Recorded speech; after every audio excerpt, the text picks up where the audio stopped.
I know I'm on a little earlier than usual, but mic check, cam check. Gonna be playing with Dual Gen for a bit and see if I can find somewhere to make this um make this feel okay for farming. It won't feel great, but if I can make it feel okay. Oh, it's pig. That's a different emote.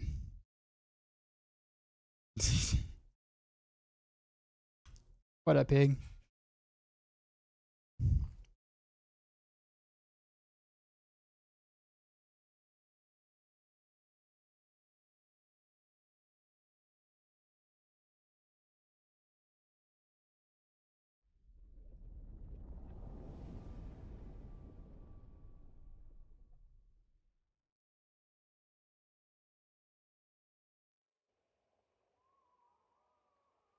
Stop how the dance gotta run, sorry.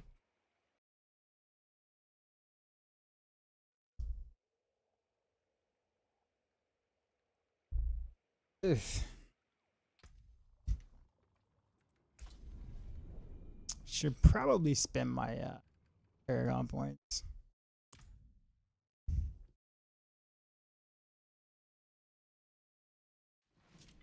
People. I'm not fond of people.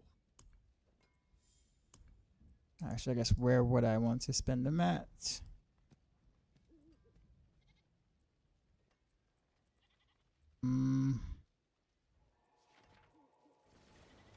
Do I not have dance on here? I do, okay. Alright, I guess it's a matter of not filling out decks, it looks like. Don't need attack speed.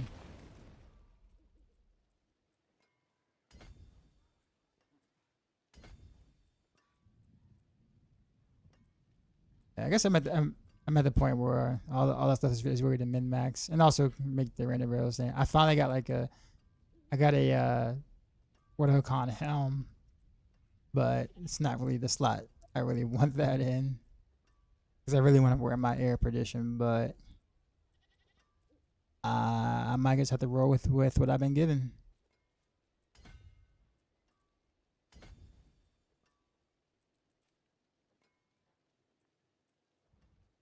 All right, so where's Headhunter? What did he?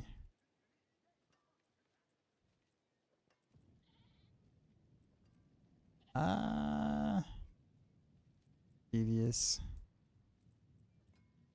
I didn't take anything over here. No wonder. Okay.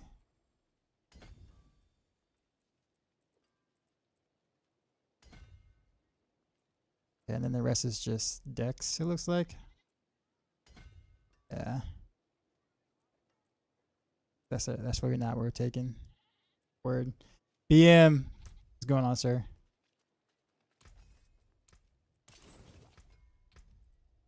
Okay, so we're gonna do.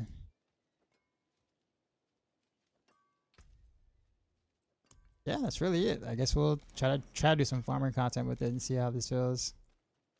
I'm still not like 100% certain this is the route I really want to go, but and my res are not are not cap, and neither is my armor, even with the 3. I did kind of like skimp out on some armor and also all res, so I guess that's part of my fault. Well, actually, I don't have my. Actually, I probably should switch back to my normal work. Now that I leveled that one up, I'll at least get my all res back.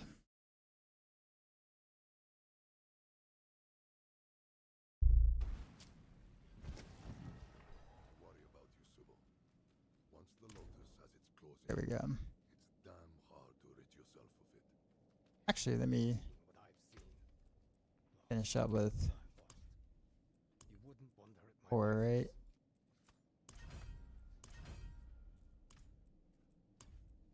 Same thing here.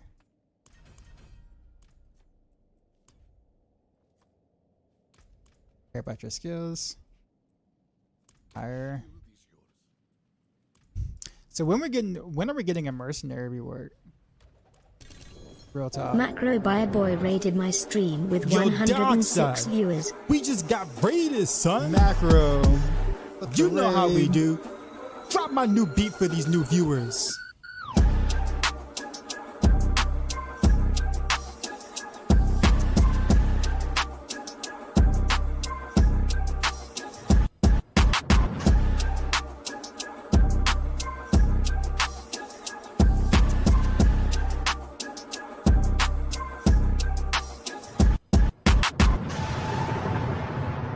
Sheezy out. Hello, sir. And what have you been up to? I think I glanced at your stream a little bit earlier. I think you said you were building the best speed farm necro rogue. No, necro, not rogue. Necro build. Sorry, rogue on the mine. You guys know how it is. But yeah. How did that go? I am trying to make. So I just got on, and I'm trying to make dual gen feel better for farming. I left some pretty harsh feedback about Orphan Maker to the devs. I wasn't trying to be mean, but like I had to be blunt about it. And I don't know if they're too happy with me right now with what I said about the unique or whatever. But it needed to be said. Firm but not mean. I mean, I made some jokes here and there too as well. That might kind of come off as crass a little bit, but I mean, it should be in all good fun. But we'll see. I don't know when, like, you know, they never respond to any of my posts ever again. We'll see. Because it's like, when, I'm sure they spent a lot of time, putting that together and stuff. And, they feel good about it, going into, the game or whatnot after spending, who knows, like weeks, months into designing and putting it together. For someone to kind of like come in and be like, yo, this is just bad. Like, it just feels awful. Like, doing this with Rapid Fire, with Orphan Makers, like literally the worst Diablo 4 experience I've had up until this point, which is actually true. Like, I wasn't lying. I was being completely honest. But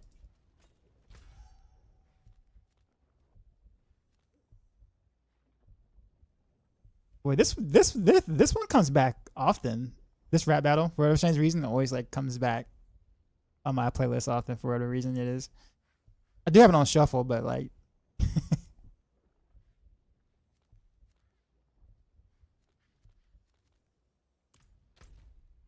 Okay, what I want to do now? I guess we'll do in front of horse since that's nope, 10 minutes. Nope. Not doing that. I guess we can do Helltide. There's no reason not to, I guess. Yeah, I don't really like this Helltide either. D4 Rogue as a shotgun now. I just nicknamed the setup Shotgun Rogue because literally that's what it feels like and looks like you're doing. So we'll see if it actually sticks, but that's what I call it. Because I mean, we're gonna have the Orphan Maker for a while, so like I kind of want to find a way to make this feel, kind of okay-ish, Try,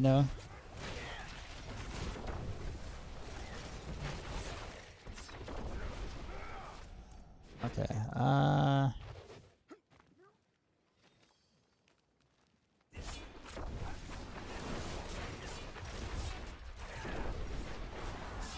No, the chaos portal's gone. Who was the jerk who did it?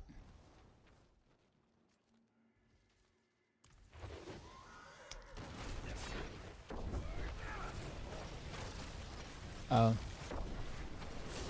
Boss work. Of course it is. Of course.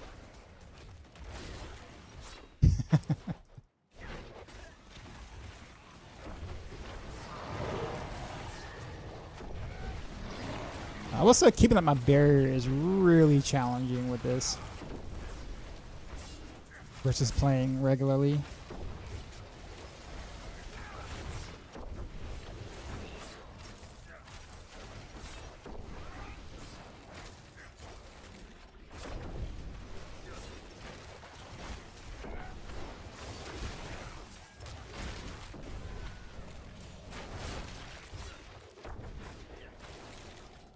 I feel kind of weird building this for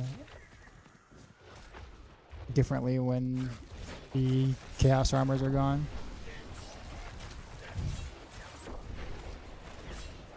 Because I have to wonder, is it like gonna? Well, I guess it will work, but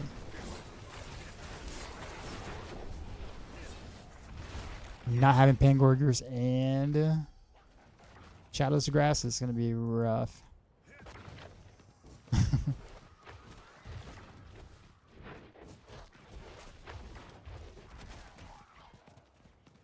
And there's like, you know what?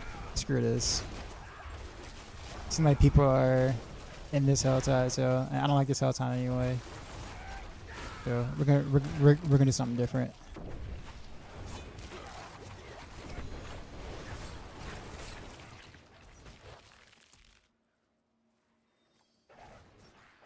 Oh, I got an Ascendus one. Actually, didn't even know. Alright, so we got that for hell ties. Alright, for let's do this one.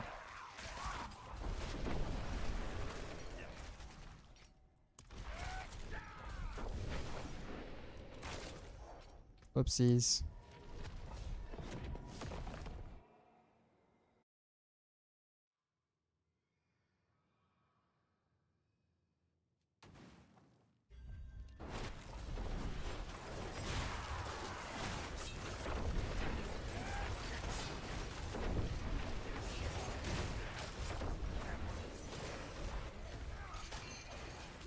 God, I'm out of resources for Y already. I don't have like packs or anything, do I? No.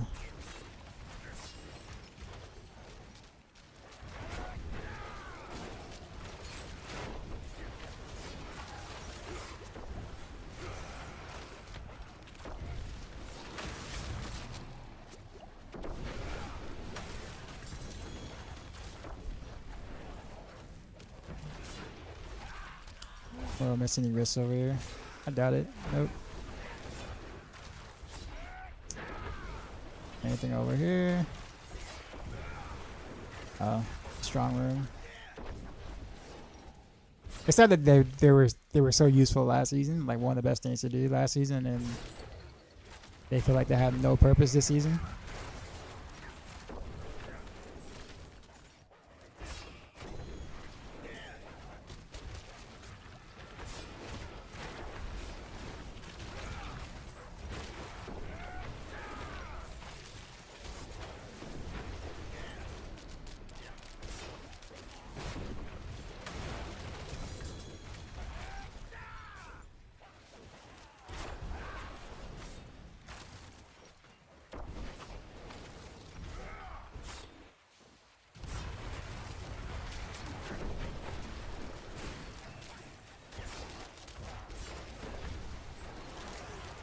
I feel like I can't cast things.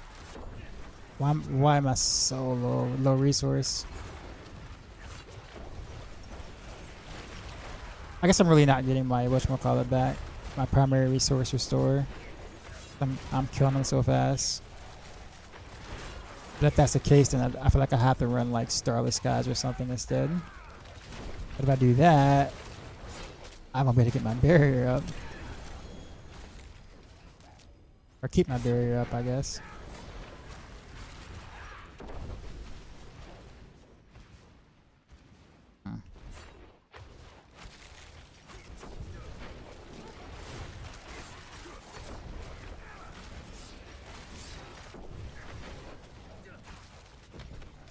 So it just starting to feel clunky again.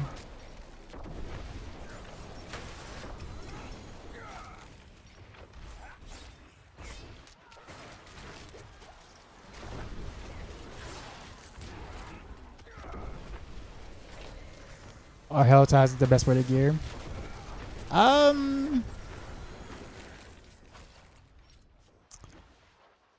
I guess depending on the kind of gear you're looking for. I guess for like chaos armor, I would say so. Yeah, that and nightmare dungeons.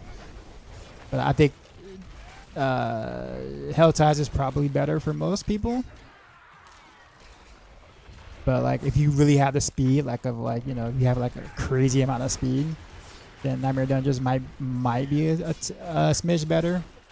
In front of horse is like a good all-arounder for that too, because you also get like a pretty decent amount of XP as well and gold. So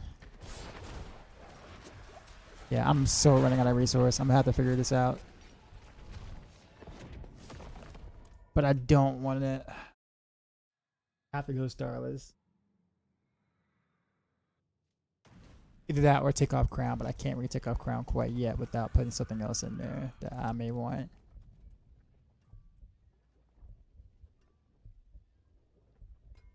I guess I could go shroud.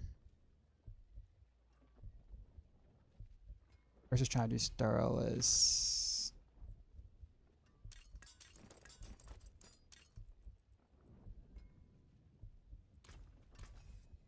I don't know if that'll solve it, but if I do shroud, I'm gonna gain life back, and I really want to gain life back.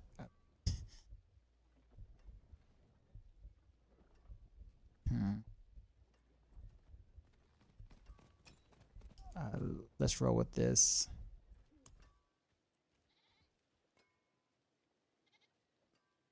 But put an armor in. I feel like I'm never gonna have my barrier up. I'm just gonna get happen. Am I running a resource pot? Always. 100%. I'm just not getting any energy back because stuff is dying in one hit. So I'm really not getting the innervation and the primary resource restore proc happening. It's fine in pit. Like I can do that in pit and it's fine. But outside of pit, it's a bit rough.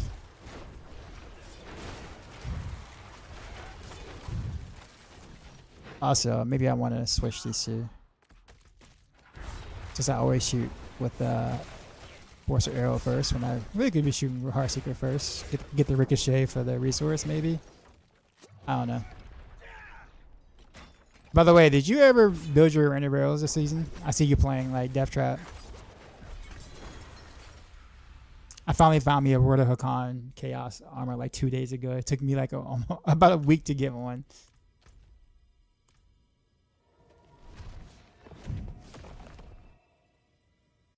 Would you be mine? Won't you be my neighbor? I'm not even gonna ask who you are. Oh, you said I'm at Myers Park.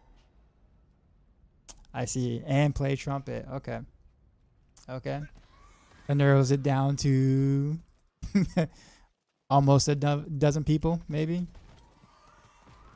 But welcome in. Yeah, I can't. Like that doesn't feel good.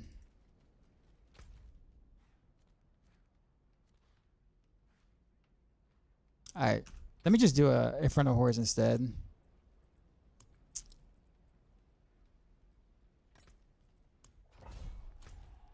I just gotta just hope my barrier doesn't drop because I'm literally gonna get mollywop if that happens. You see right now, word is hard. Yeah, bro, man, I've gotten like 20. Let's see, counting 21 mothers judgment, right? 21 of them, and I've seen 2 Word of Hakans in that time frame, and it took me 18 mothers judgments before I saw my first Word of Hakan, which is absolutely insane. Bro, I did a new Windows update. Your PC is dead? Oof. Well, there's always a risk upgrading from 10 to 11. Not everybody usually. Well, I mean, I guess you have to because the lack of support. I'm not counting them, but your first 3 were mothers. Yeah, it's weighted, man. I don't think Blizzard's gonna like really ever be honest and say that it's not weighted. It is absolutely weighted. You're gonna see more Mother's Judgments and Endurance Wraith than any other Chaos uniques. Period. Yeah, so far I kept up my barrier, but I guess I'm in the Inferno Horde, so like I'm always hitting something. I'm always shooting.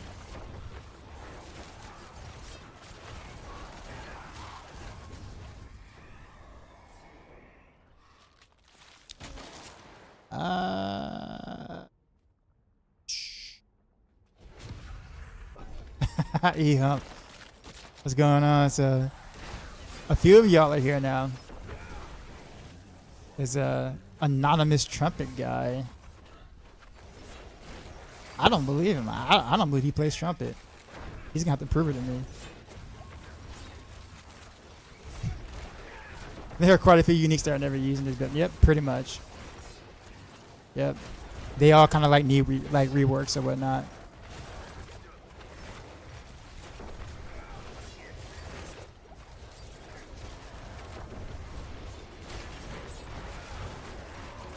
But yeah, Doc Holiday. Yeah, I'm kind of at the point where I'm kind of winding down now after streaming many hours last week of this. But I'm at the point where like I've tried all the other builds. I've sent feedback on everything Orphan Maker related for core skills. I felt like I was kind of harsh on my feedback a little bit, but I had to be kind of honest with it at the same time. I don't know if they're happy with me with it.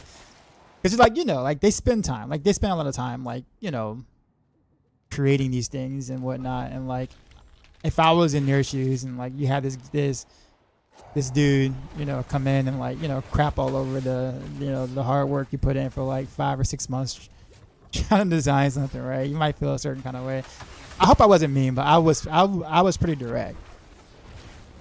Like I was pretty direct. I even went as far as saying that like playing Orphan Maker with like rapid fire, like I'm legit thinking about starting a bingo card with my clone on like where it's gonna aim. Where is it gonna aim at except for the mobs? Is it gonna hit the top of the arch of a door? Is it gonna aim at the wall? Is it gonna shoot over the mobs? Is it gonna literally land right pixels away from the away from the main mob? I mean, there's only one mob in the room. Like, what's you know, what's it gonna do? What's the plan, clone? What you gonna do?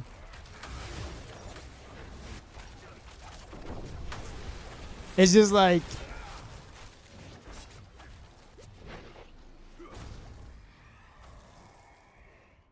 can't confirm that. Hey, Aim is telling the truth. I don't know. The first 2 letters of that name is AI. AIMXA. So I'm assuming that AI is a bot. AIMXA is a bot. Bot confirmed. That's a reasonable conclusion, right? Yeah. Eric, what's going on?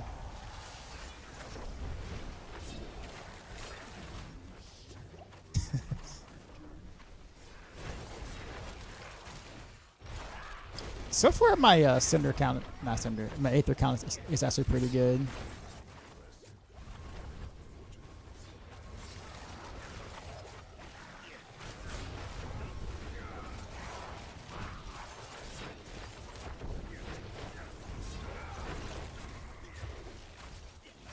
All I have to do is adjust the materials from salvage. Unscramble the last three letters.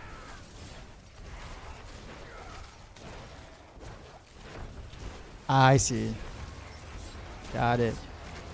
Got it.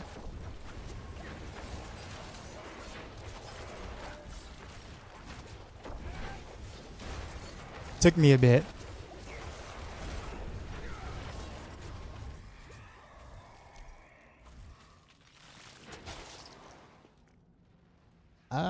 Matt. Okay, all of these are bad. Spawn a Soul Spire on death. No, but it's like literally the only one I'm gonna get any Aether off of.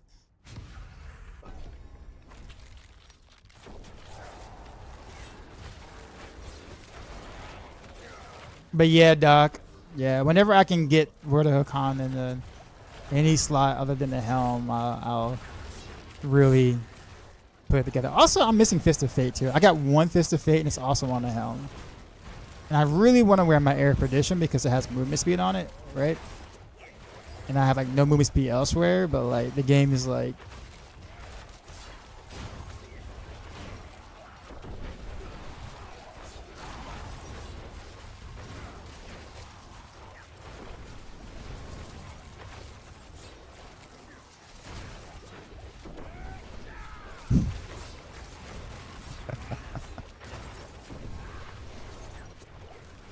well, is one coiling war equals one Veil Crystal equals one wall tag? Well, I don't know.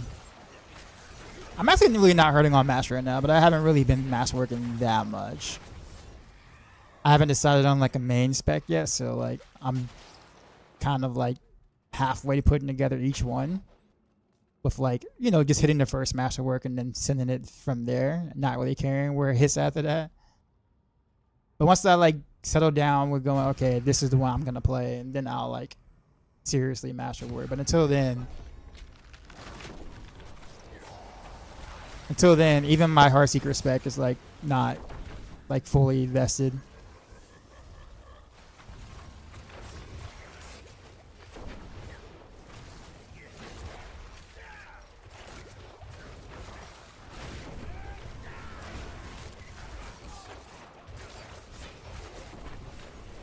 You have 300,000 opposite and 5 to 10,000 other things to master work, and like 3 million gold. You must have enchanted a lot. Must be the amulet, right? You tried to enchant a passive, right? I guarantee that's what that was.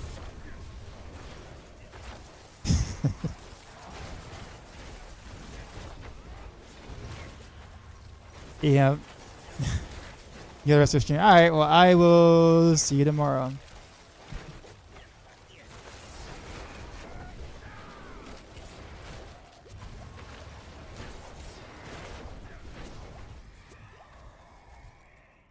Passive, yep, this is exactly what it is. Y'all stop giving me these two. Stop giving me Hellborn. Quit it. It don't work.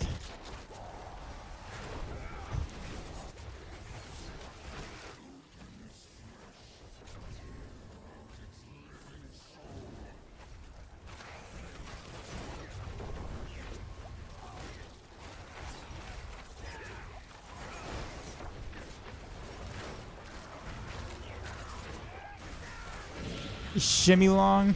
Appreciate the follow.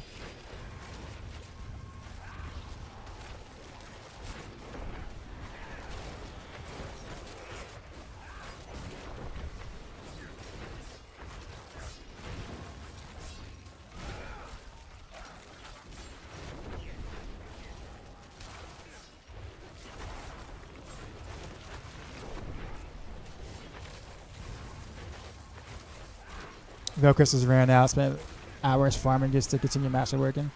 I think that's why I like tend to pick up a lot of like random gear and like some spots where like if I'm doing pits, I will pick up everything for that reason, because of that reason, and just salvage. I know it's like obviously inefficient for you know, for XP per hour gains and whatnot, but like I know that I'm gonna run into Veil Crystals issues.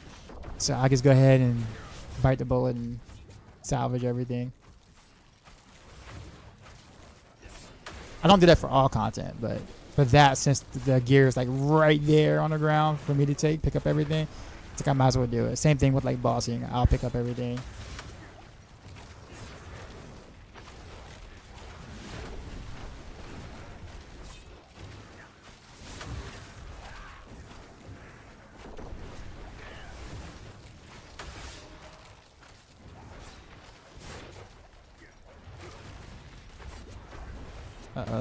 My show's about to dip. Hey, was that Butcher? That was Butcher. No, my shield fell. I knew it. I was just waiting for it too. Like I knew it was gonna happen. It's the danger of running Starless.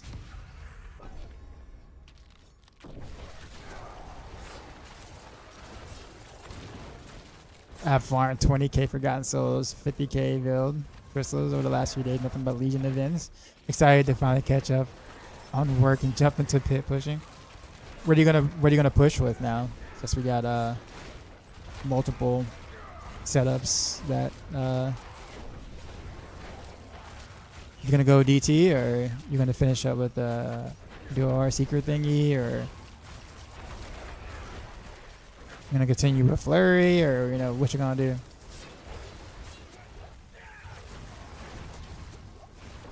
Do a basic thing, yeah. So I finally got like a semi-speed version, I guess, of the dual basic thing. I'm trying to, find a way to make this feel semi. Yeah, I can do speed piss with this now, which feels not bad actually. Several times I actually got under a 2 minute 100, like slightly under 2 minutes. Those are like really good like floors or whatever. I can't consistently do that, hell no, but like no those are like one, like the everything lined up in the best possible case scenario type ordeal.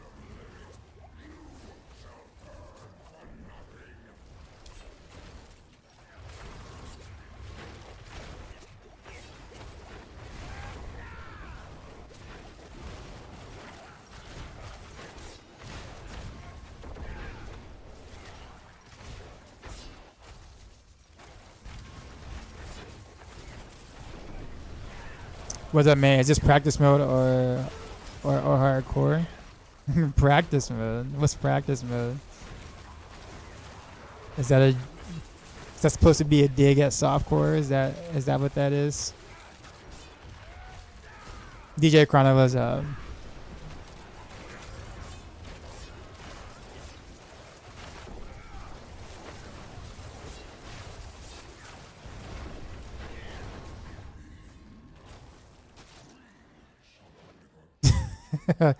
I like the emotes.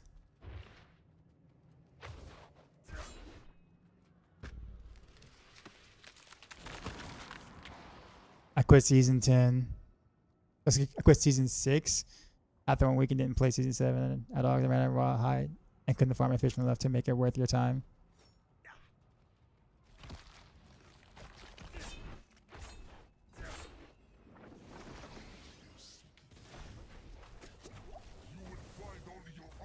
Yeah, I admire you guys' tenacity to like push yourself and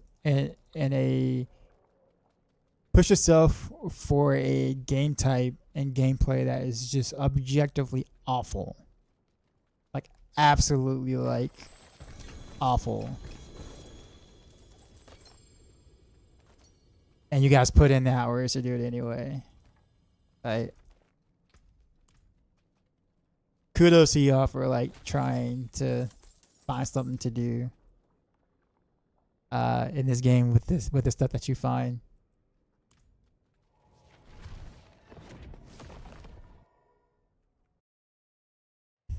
I mean, somebody's got to do it, right?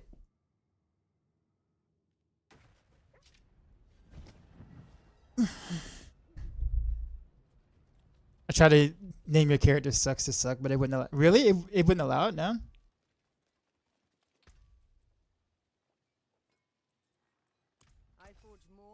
I prefer D3 for sure, but I play to be the best I can. For sure. I mean, I get it. But at some point, like, when you look at it from, like, when you think about it from in the grand scheme of things, right? Hypothetically, let's just say striving to be the best solitary player, the card game in the world, right? Or whatnot. Like at some point you have to be kind of like, how much of my time is this worth? Right? The only people that legit might recognize anything that you're doing in solitary are legit other solitary players, and that is it. And I'm sure there are people out there right now who still play solitaire who are trying to do insane things at that game, right?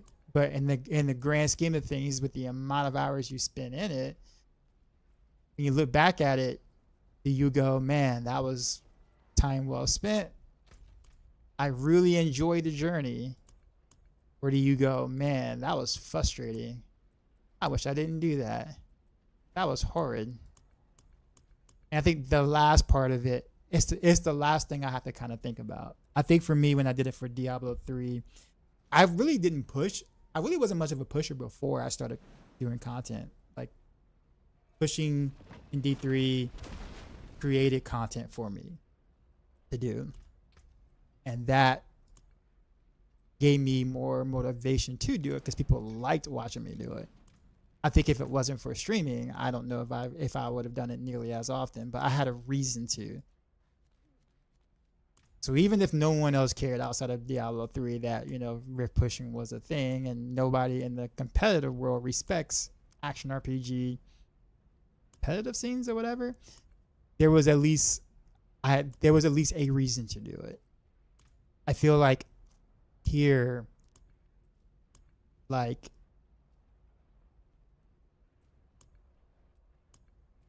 the pit push videos don't get enough attention or attraction.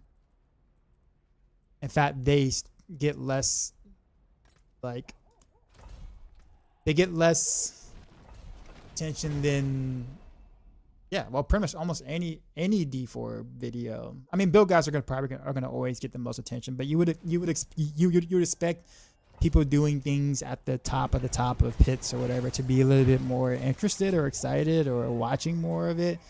And it's just like I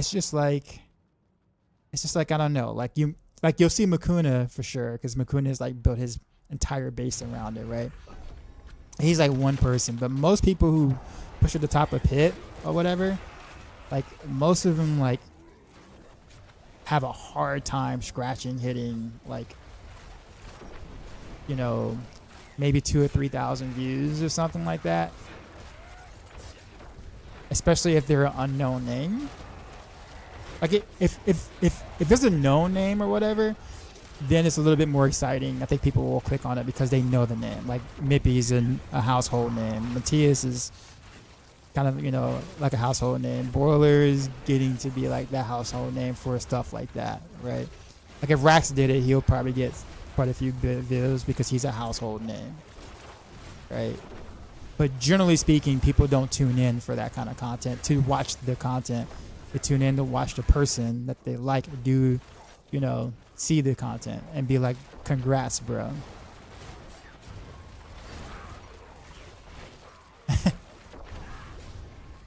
And appreciate you. I will see you tomorrow.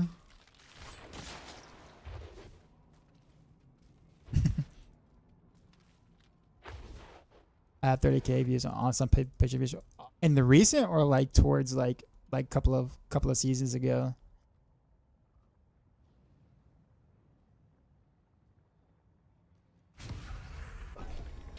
I just feel like for the amount of people who play the game, hundreds of thousands of people into the millions every season, it's just kind of, there's just really not much support from even the community for the scene, if that makes sense. Obviously, Blizzard doesn't support it because they don't even do a leaderboard for it, right? I don't blame them for not doing it, but they don't really give you anything for it. But even the grassroots community just feels very like, sort of things. You got 30K views in both S8 and X9 for pitching clips. Yeah. I think you kind of fall under the category of household name at this point. Look at some Chinese videos right now that are at the top of the pit leaderboard, and you'll barely see 1,000 views. When it really should be like 40, 50K like in the first couple of days. If it was like, you know, or should be. Like that's where the support should be for a game of this size.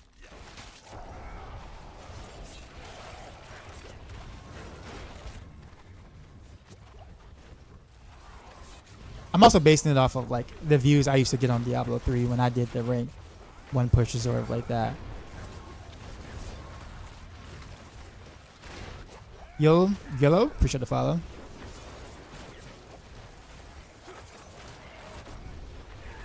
Is Harley Quinn Crest still going to be good use to Heart Seeker, or is it just Eric is better? Eric is better in general. However, there is a kind of like a I'll put it this way. Okay, never. I wouldn't bother with Shaco on Heart Seeker. I'll put it that way. I do not think it's worth it for 99.9% of players who attempt to do something that they may not like to do, which is alternating with Orphan Maker. Air is going to be better in basically every scenario for the average player.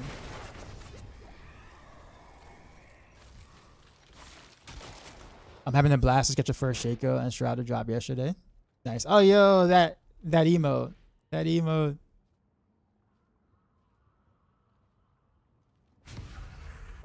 Yes, sir. All day, every day. Doc says, I don't care about the attention. I only upload because it's required when they release an actual leaderboard. I won't be uploading anything. I'm pretty sure everybody's in that same boat. Anybody that has uploaded before will never upload again if they don't have to. They'll just do the in-game leaderboard. But it's not going to be attached to Pit, though. It'll be something different when they do a leaderboard. Whatever that is. If they haven't attached it to Pit by now, they're definitely not going to do that.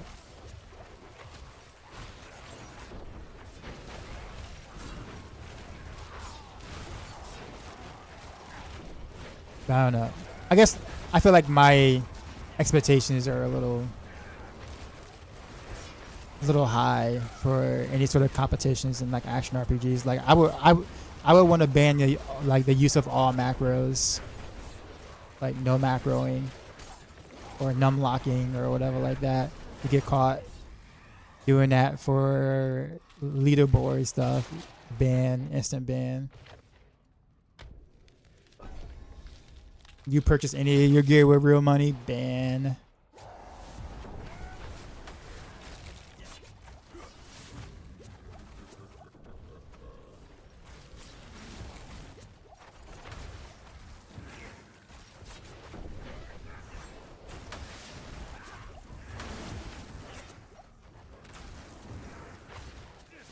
I'm gonna lose my barrier. I'm gonna die.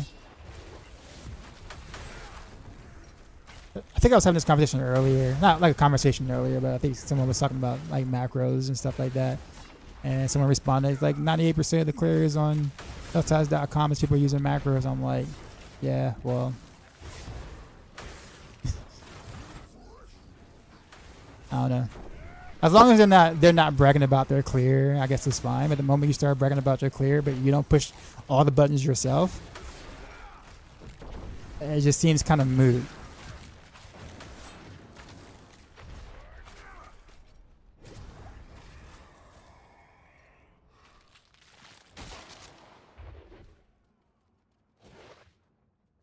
Aether Goblins? Okay. It's casted auto by Grasp of Shadow, just spamming Heart Seeker. I mean, technically, yeah. If you have Ahu with Cax and you're playing Heart Seeker, basically, as long as you're hitting regular mobs, a group of regular mobs, then you'll have it up the majority of the time, if not all the time. The only time Cax is not activated on Heart Seeker is when you're fighting against a boss, because then you can't crowd control it. So now if they have ads, then you'll get a little bit of, umph or whatever, but outside of that, like, you have very, very, very small uptime on a boss. Blame, what's up, man? I am 46 in my wrist was shot from Game Mario Life. I could not play without Numlock now. Dang. My shield fell off. So, like, I'm 40, right? I'm not saying I don't understand the risk issues, right? But, like, if you think about it in any other competitive outlet, right? And I know this is action RPG, but if you want people to take anything that action RPGs do in terms of competition seriously, like you want people to actually, it means something when you do something in a competitive manner, because otherwise, why go for a clear if it's not going to have any meaning, right? Then like you can't you have to be the one to do that, because then otherwise, what's the difference between the skill set of one player versus another player, right?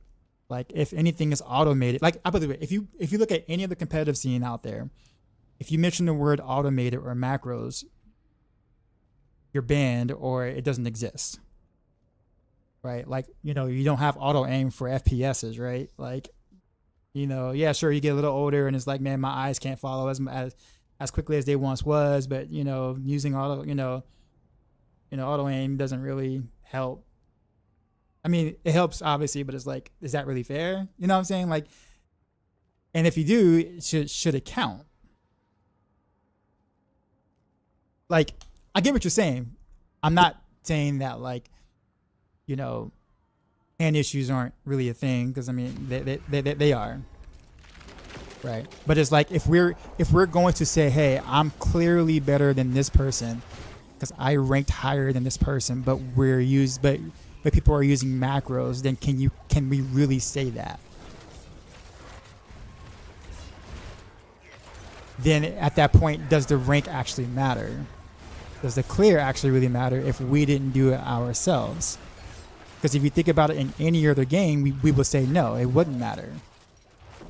We would normally say no, dude is cheating is what we would say if it was a fighting game or a first-person shooter or anything that has a competitive outlet. Now, granted, yeah, this is not an esport. I get it, and I might be taking a look at this a little too seriously, and I get it, and I admit that towards the beginning of what I said.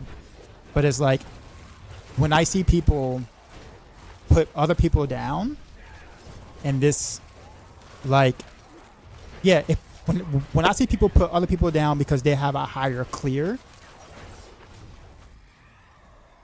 or a slightly better time in a game like this, but you're using macros, how does that work? How does having an ego or being egotistical work in a game where you don't do all the work yourself? And then there's auto scripts where people are actually like not just like one button, one per macro, but actually doing like a series of buttons presses. Like you're literally doing 4 or 5 actions with one button, and there you don't have to do anything. Like that's legit, like straight up, like terrible.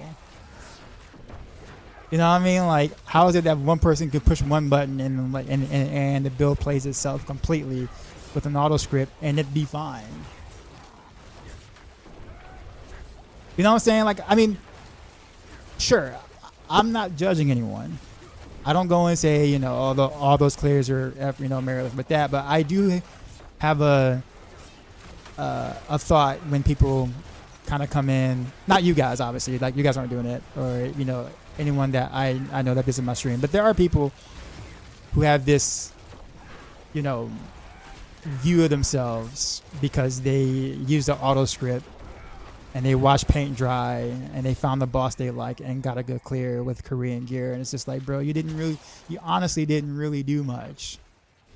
Not enough for you to be like, arrogant over. You know what I mean? When you start getting arrogant, I'm going to call you out and I'm going to tell you exactly what you're really doing. You know what I'm saying? Like,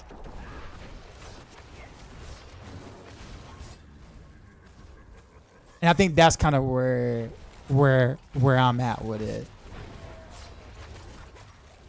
Because it's like, it's an action RPG game, sir. We're not talking about, a high level of skill usage here in any way, shape, or form.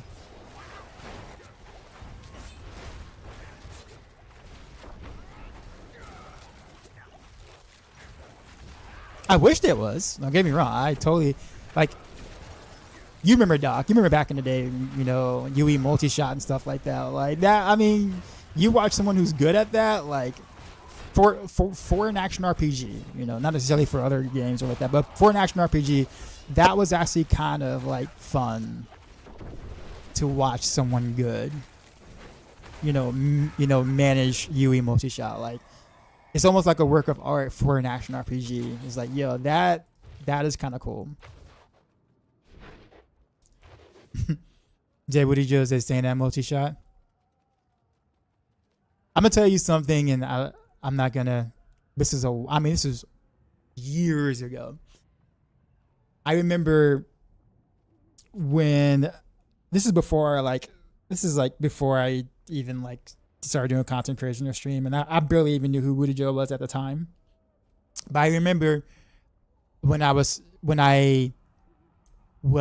posting on the forums or whatnot, and I was like, I don't know why people are using Vidges of Goons. Why not just use hexing pants?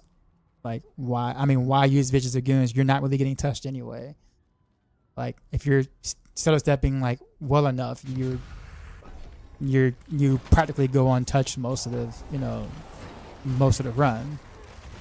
So why?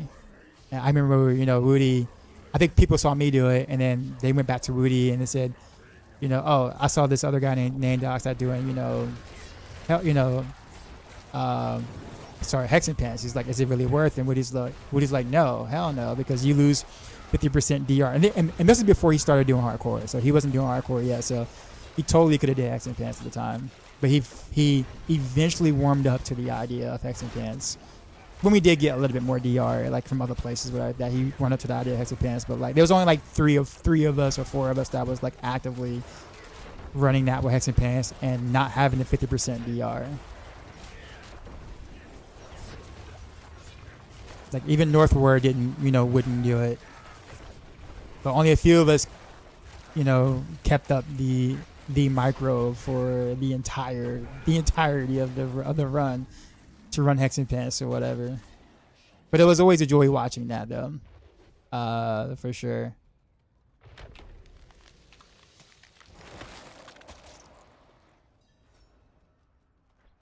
Especially like in general, like honestly, it's him. I think a couple of others. I don't really want to mention them anymore because like they use a lot of cheats and stuff nowadays or like that. But like Woody's GR knowledge is just absolutely insane.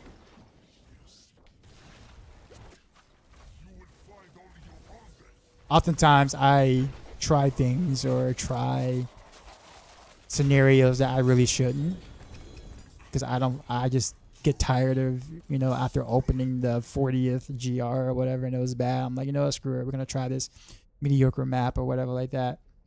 Or maybe I'll try a second floor, which I really should have skipped or whatever. I'm like, nah, we can do it, and then of course I'll fail. It's like, all right, bad decision. Terrible decision. Machine, what's up? Oh, whoops. Let's go gold. Bachelor Talisman. But anyways, you get what I'm saying, though. Marcus, what's going on? Got a question regarding imbuement. Does the damage amplify if the damage shadow poison from not from imbuement? The shadow damage from Doombringer, poison damage from Endorios. Well, yeah, in a sense, yeah, but it's not a. I put it this way: it's not really enough to change things for a setup. So, like, let's say if you're doing a pure shadow setup, shadow imbuement setup, or in most cases, in most poison builds, like those things don't, like, and Darius isn't gonna do anything for your traditional poison build, and Doombringer isn't gonna make a shadow imbuement build or a shadow build like pop off or anything. So while there is some interactions with it, yeah, but it's not enough to warrant the slot, if that makes sense. Does that make sense? Sorry if I took a while.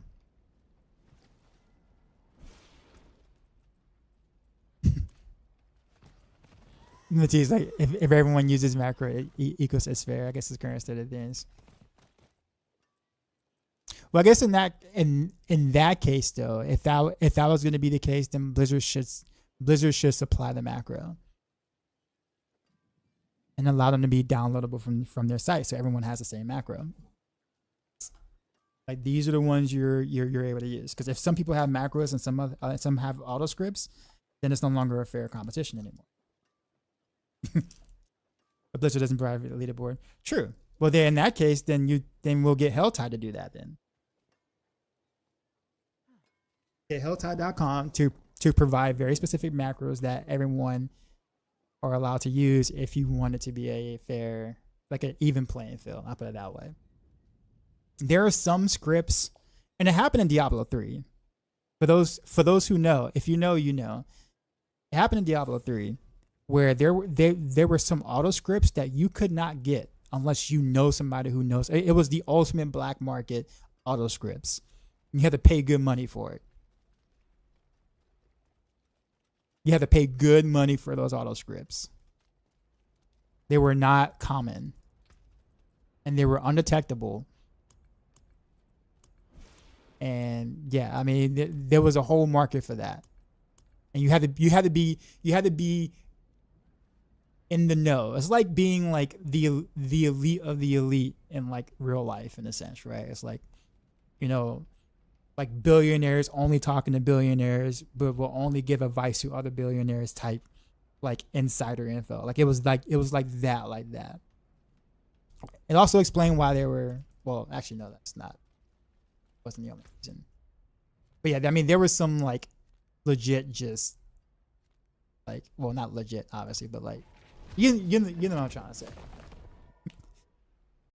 There was always a way that someone found to one up someone else using some automation. What's the difference between the script and the macro? I mean, a macro can be a script, but generally speaking, your more basic macros would just be like pushing a button over and over again. So like kind of like a repeater macro, or what numlock does. I'll give you that. Well, I guess what numlock does is what you would consider a macro. Okay, like that's like your typical macro. Well, it does the same thing as a macro, but without having macro software, right? Like numlock does. Scripts though are legit, like literal, like, you know, little small lines of code that not only pushes the button for you, but it does it in a very specific sequence at very specific frames and moves your character in the most efficient way possible. So for Diablo 3, there was auto scripts for certain things where like literally the moment that your little power circle or whatever would spawn, or your Oculus ring would spawn, like the script will automatically move your character to that ring. So you get there faster than anyone else could have gotten there had you did it manually. So like, and it may not seem like much when you think about it. It's like, oh, it's like maybe like, you know, like halfway, like, you know, like half a second faster. But when you think about it through the course of a 15-minute run, that's an advantage, right? Or if you're doing like speed farming or whatever like that, and you know, you're, you know, like, yeah. That's what I'm saying, Doc. Like these things, there are, and like those scripts still actually exist in D4. Maybe not as well. I don't even know how widespread it is, but scripts such as that type of stuff definitely does exist in Diablo 4.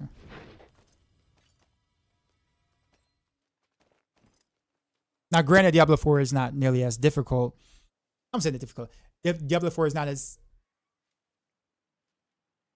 There's not as many things to worry about in pit pushing for Diablo 4, you know, versus like D3 in a sense, right? So like the scripts that people may be writing for that, for some of those builds, are not as extensive as that, right? But it was, I mean, like I said, definitely there in D4. And like scripts like that, again, some of them, you have to buy with like real money for it. That's what I mean. So like when I'm talking about like the macros and auto scripts, like that level of stuff like that, I just feel like it's unfair for even just like it's unfair to even just the normal numlock person. Like you know what I mean? Like that's like numlocking is one thing, I guess. But auto scripts is just a whole nother like league of just like you can't compete with it. Hey Doc, can I ask why we're using cold flip aspect? He has blocked another imbue season the power, or we only want cold. Well, unfortunately, also by the way, Turbo HUD exists too as well in D4. I won't go too much further into that, but there are Turbo HUD like programs that are being used in Diablo 4. It's not nearly as widespread, but it definitely does exist. I didn't believe it at first until Boiler confirmed it for me, and I'm like, seriously.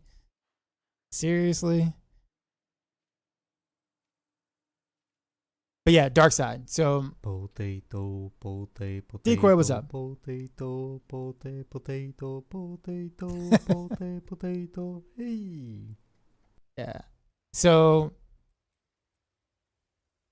unfortunately, Cold Clip overrides this, but because Cold Clip also makes your Shadow Clone imbued, and you have quite a few multipliers that work when you were imbued, specifically your clone, you have to run Cold Clip. Now, if unpredictable alchemy actually imbued your Shadow Clone too, like if it actually shot the 3 imbuements from your Shadow Clone, you would drop Cold Clip immediately because you wouldn't need it anymore. But because if you run with just this and you drop Cold Clip, your clone is now physical damage, and that is really bad for your for your DPS. It's unfortunate. I don't know if it's a bug, but I mentioned it. I gave feedback about it. I haven't gotten any answers or anything, based off of it. But like whether it's a bug or not, I doubt it's gonna get fixed. But it's so unfortunate.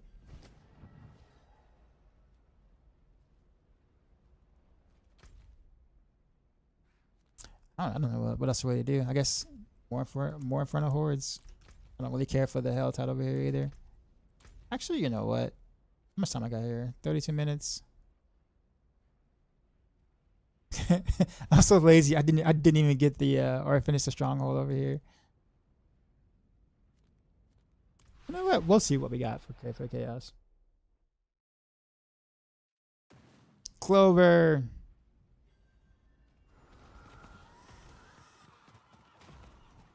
Can you chill in here for a bit? I don't know. That emo kind of sus.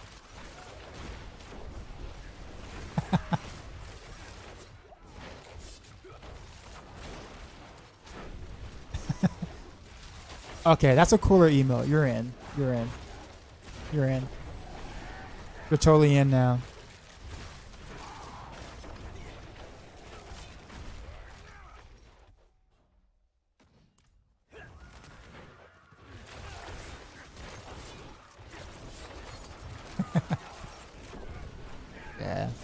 Yeah. I don't know. I'm really trying to actually like the dual basic attack stuff. I'm trying.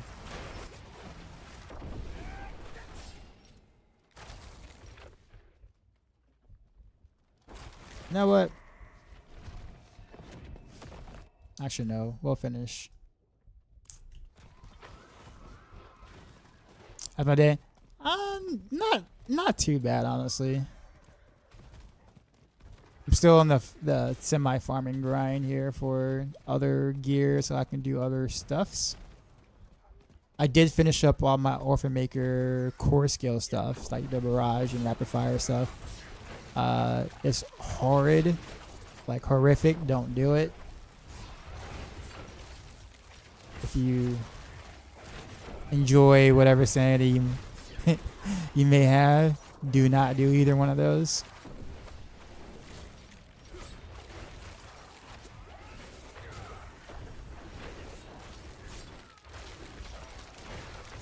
Yeah, it's bad. They're bad. Well, they just feel bad to play. Rapid Fire Orphan Maker actually hits pretty decent for Rogue. Decent as relative to other Rogue builds. I put it that way. Not other classes, but other Rogue builds. Like you can hit up for like 400 to 500 billion per arrow, and you can get about 20. I think it's like 20, 25, 26 arrows or something like that on like Rapid Fire. So like, you know, you can chunk some damage. That, you know, it's not horrid. I mean, it wouldn't be better than like dual basic, you know, Heartseeker, but it's not like awful damage. But it's like, but trying to play it is like the worst experience I've had in Diablo 4. Not even kidding.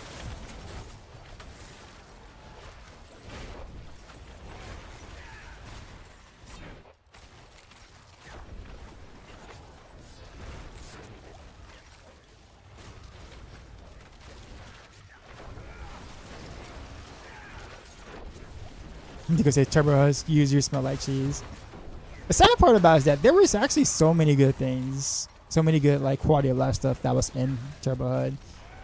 The only issue I ever had with Turbo HUD, or the primary issue I had with Turbo HUD was the map hack.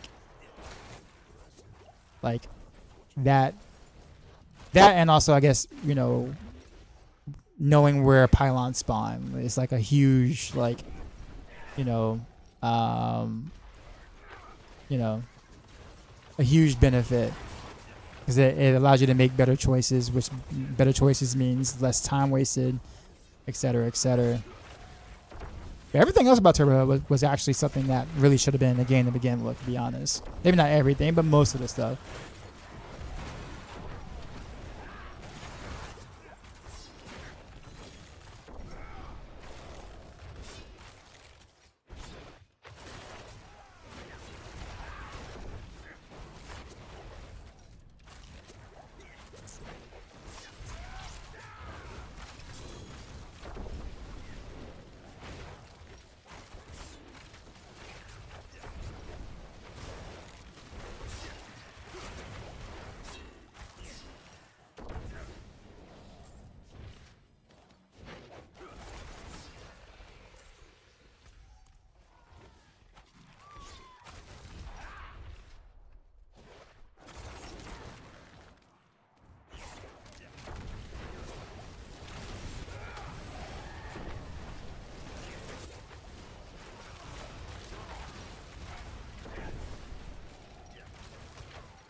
Boss Orc.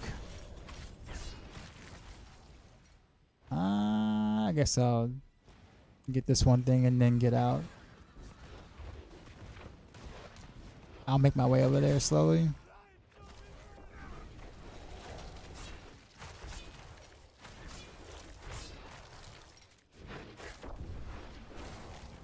I feel like Heartseeker's gonna feel a little awkward next season, not being able to have like Grasp of Shadows and Pain Gorgers.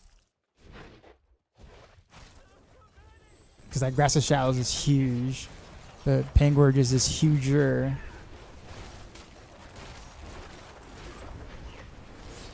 I'm gonna be like, oh man.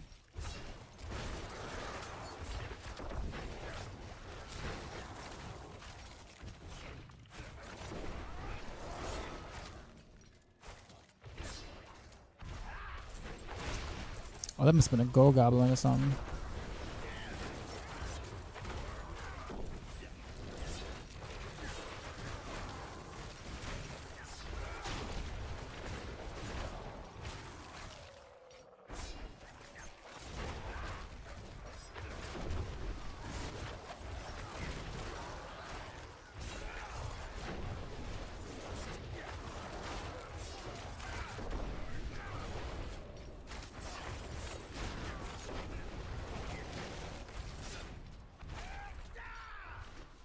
Am I still teaching music? Yeah. Yeah. I'm definitely more full-time-ish now than I was last year. Which is good. Which is good. It does a lot for my mental for sure. I'm gonna run this build. If only it had 100 times more damage than Spearborn, it would be pretty good.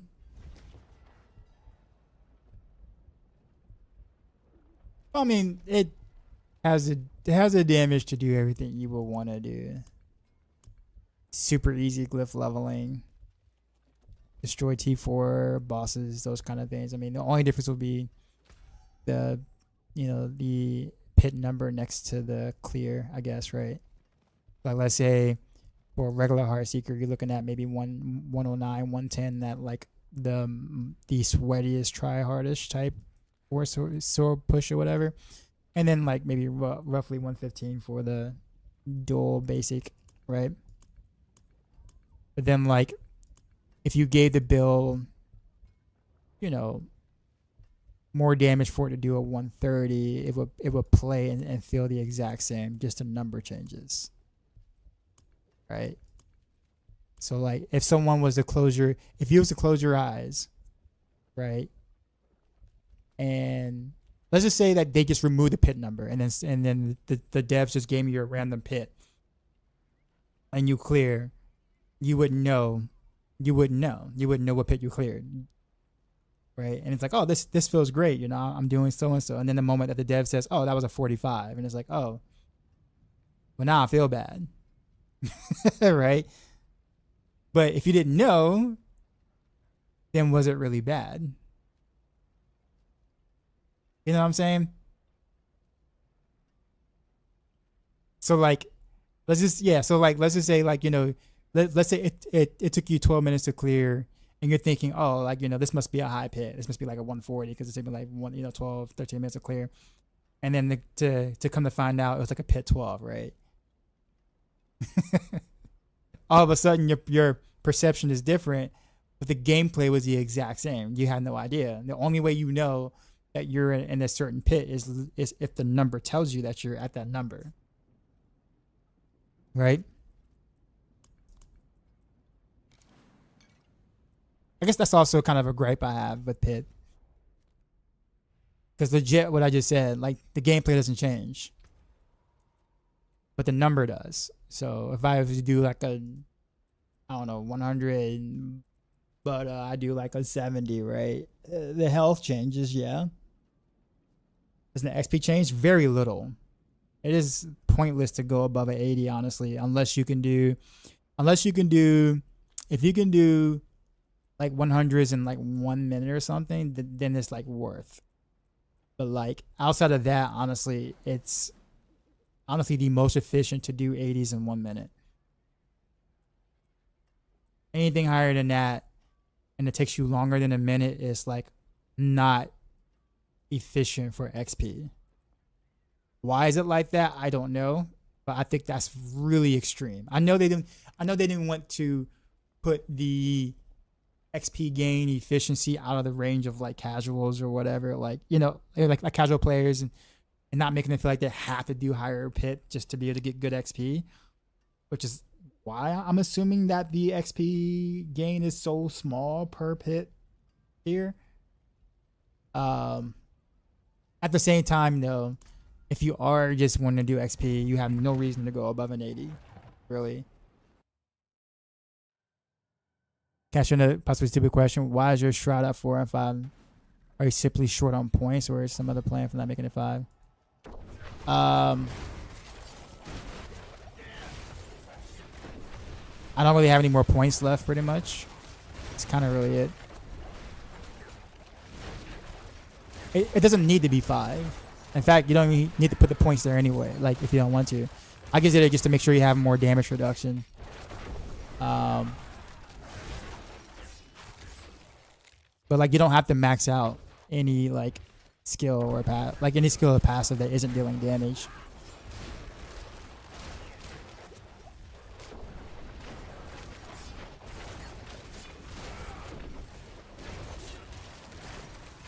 I I mean, if you want to max it out, sure. If you want to do 5, you totally can.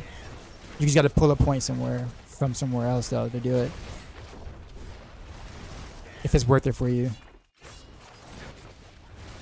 Okay, I gotta keep being aggressive and shooting, otherwise I'm gonna lose my barrier and I'm gonna die. A really horrible death. Keep going.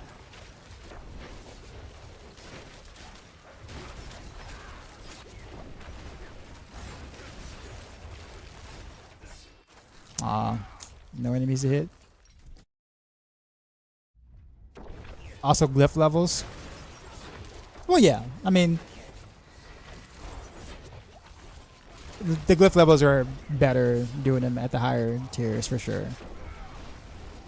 Once you got them at 100 though, that's kind of it. And most builds right now can easily level, at least this season can level glyphs to 100 pretty easily. What build am I currently running? Is this Heartseeker? Yeah, this is, I call this spec shotgun Heartseeker because literally that's exactly what I'm doing. I'm like walking up to him and I'm shooting him in the face and they're getting knocked back. So to me that looks like a shotgun sort of feel to it. But yeah, this is Heartseeker or double generator, double basic attack Heartseeker forceful arrow with Orphan Maker.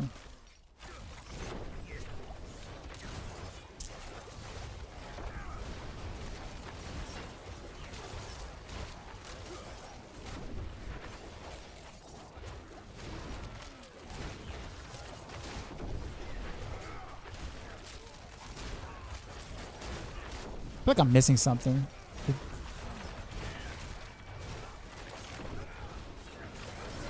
Why are you last? Where's my clone? There you go.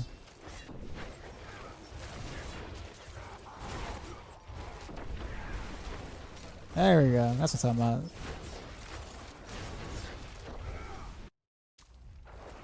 Heartseeker can be a single button builder. Yeah. I mean, if you've ever looked on the Maxwell website, I mean, or watch my video on it, like the standard Heartseeker is a thing. Don't look at the gameplay you see just for today as like the only way to play Heartseeker. Like my entire Maxwell guide is literally the regular way for sure.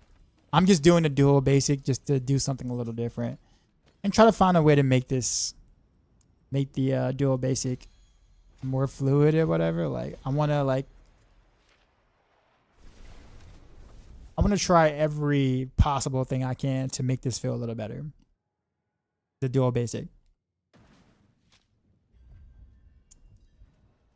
So I don't think I'm going to be able to honestly make it feel any better than what it is right now. But I mean, I don't know.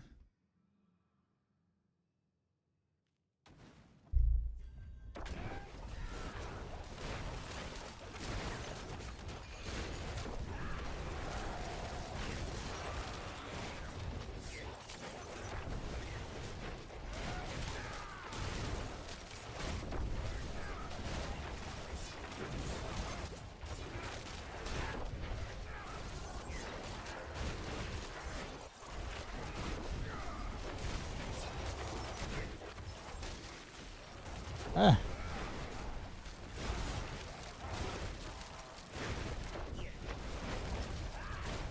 How did you become unstoppable and live?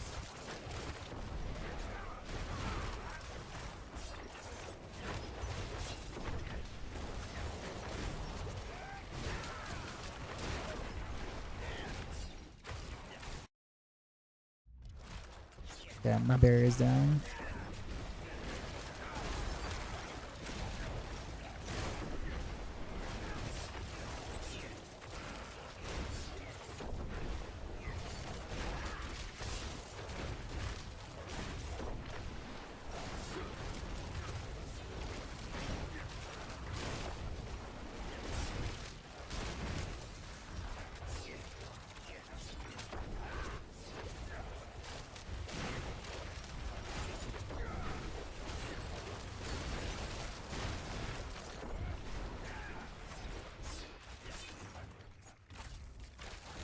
No.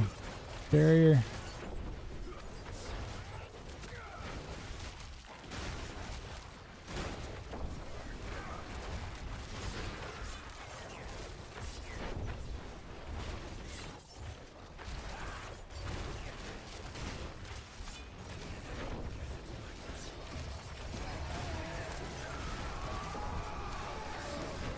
Dragon, appreciate the sub. How's it going?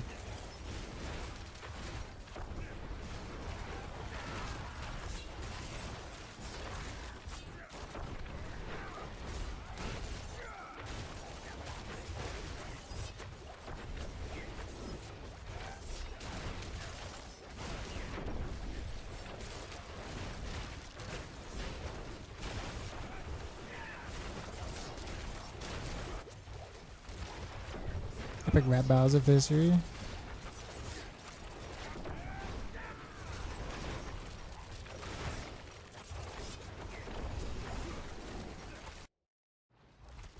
Fifty 65% Verathio, GA attack speed, triple temp on it, or 150.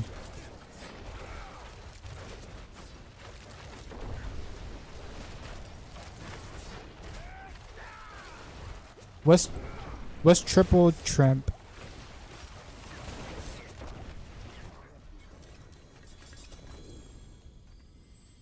But yeah, the second one is way better. There's a pretty big difference between 65% and 150. Like much bigger than like any of the stat changes would give you.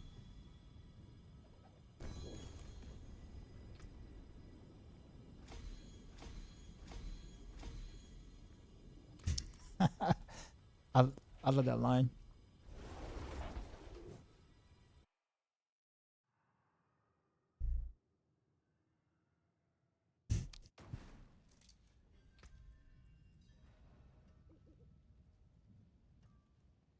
Add you so you can give you some advice on your build.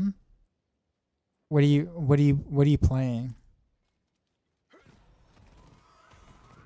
And also are you following a build guide by chance? Greetings. How shall I guide my hammer?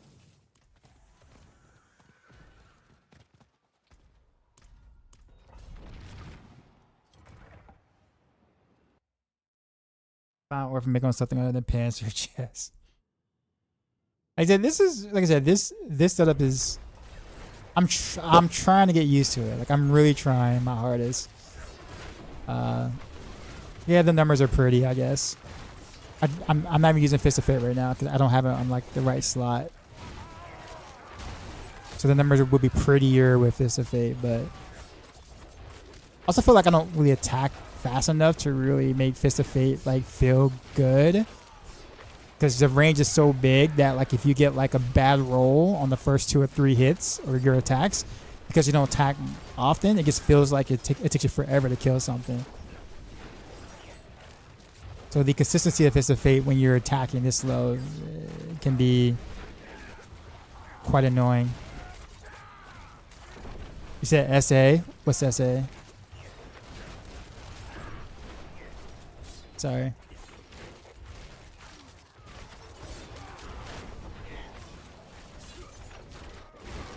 South America. Got it. Okay. But like what build are you playing? Sir.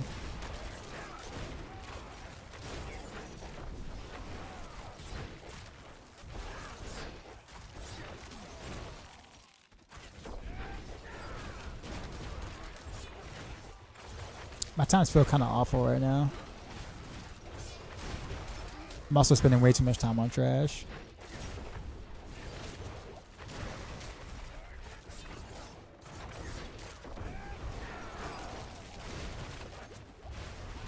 I kind of need the trash to get away so I can like bop the elites.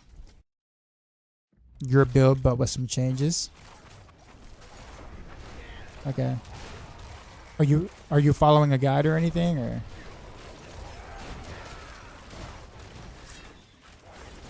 So I guess you could say with some changes, then I don't know what you're. So I can tell you stuff, but I don't know what you're trying to build. Because like if you make some changes to whatever, like let's say that build I'm playing, then I don't know what you're looking for per se. Like I don't know what. You see what I'm saying?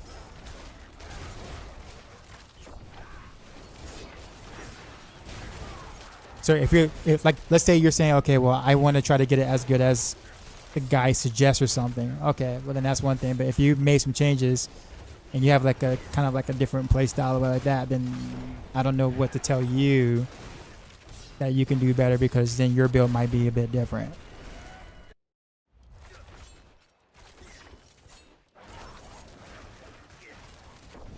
Don't know if Fist of Fate is better than Shroud of False Death. Yes, it is, for sure.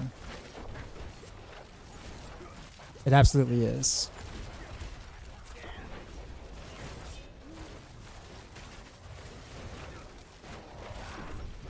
It's like a pit and a half tier, or a tier and a half pit difference between Fist of Fate and Shroud. However, Shroud is raided my stream tankier. with 672 viewers. So We if you want to just be got tankier, go raided, Shroud. son. Rudy You know with the how we raid. do. Drop my new beat for these new viewers.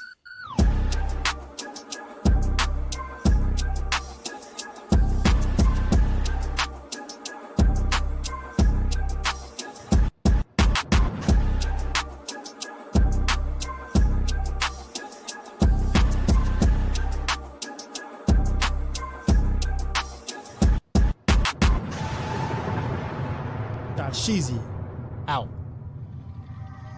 Rudy with the massive raid and the sub. Nice, nice. Appreciate you, sir. Can you use hit and run with this? I mean, you can, but you're not going to really get much value out of it because you don't move fast enough for it. Like, hit and run is only really good for like depth trap, and Dance of Knives is actually decent with. It's actually pretty good on random rails if you go 1-to-1 victimize, because then you can dash enough to kind of get like roughly 3 stacks of it or whatever, maybe 4 if you zip around enough. But yeah, if your build cannot reset dash like once a second or whatever, then like hit and run is really not that good for you. Appreciate you, Woody. I am suffering through some Orphan Maker stuff. Trying to see if I can make a speed farmish variant for the dual basic attack stuff. I gave up on the core skill stuff though. It was so bad. So bad to the point where I think the devs might be mad at me for my feedback. They might feel some kind of way. I wasn't harsh, I don't think I was, but I was definitely honest.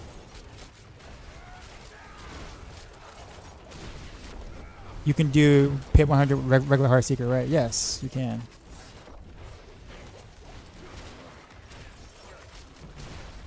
$110 is probably like a ceiling. 109, 110 is like this, like the ceiling for regular Heartseeker. Yeah, I leveled all my glyphs for regular Heartseeker.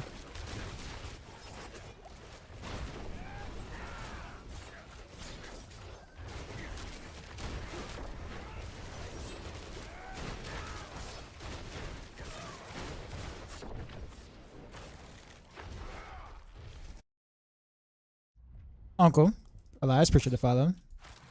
Also Data Aesthetic, cool name actually. Appreciate the follow. Thought some pinch shot this season. Not very good. Like for T4, sure, I guess. You have to kind of invest a lot into pinch shot to make T4 feel like really comfortable farming. I'll say invest a lot, but it's gonna take you a bit longer to make pinch shot feel really good for T4 and lower level pit farming or whatever than some of the other builds.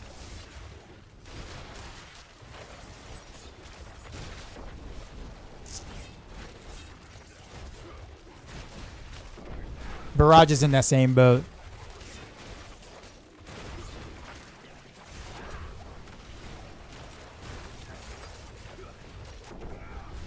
Wait, there's a... Where's he at? Where is the guy at? Wait, where's the armor? Okay, there he is. I was like, where's the armor guy at? Spent so much time on this one, Mom.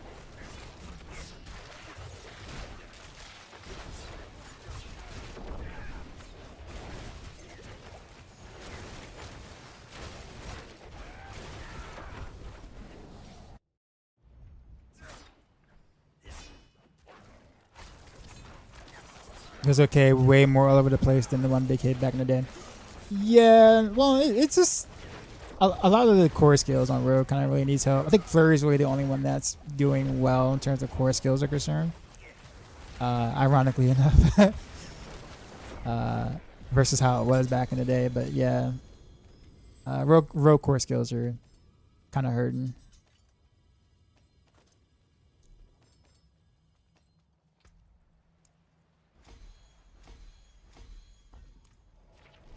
I mean, I don't want to like detour you. Like, if you really like pen shot, I don't want to like detour you from wanting to do pen shot, but it's just,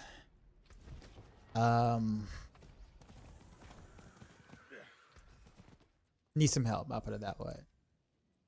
It was good last season, but not because pen shot was strong, but because it did a really good job of proccing Azurath because it has really good lucky hit. So pen shot itself was really not worth anything, but it was great. It was a great procker for Azurath last season, which is why it was a good build last season. So once that was removed, then it's kind of like, oh, well, this pen shot is back to being kind of mediocre again. I had that in my bag. All finished, are you? What's left, you ask?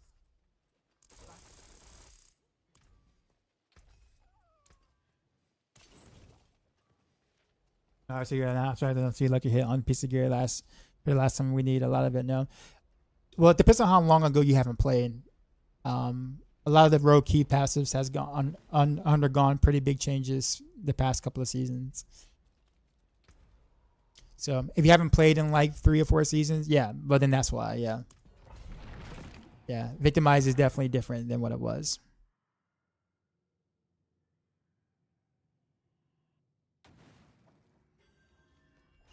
This will be the last pit I think I do, and then I'm gonna go back to normal farming.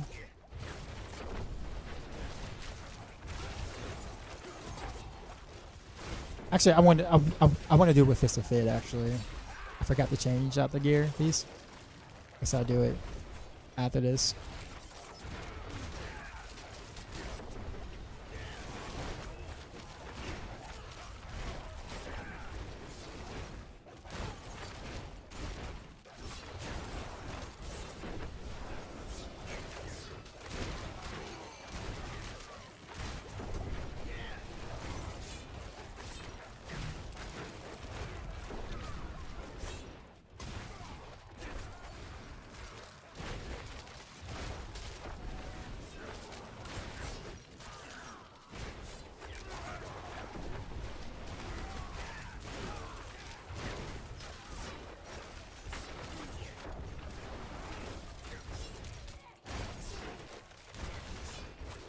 Yeah.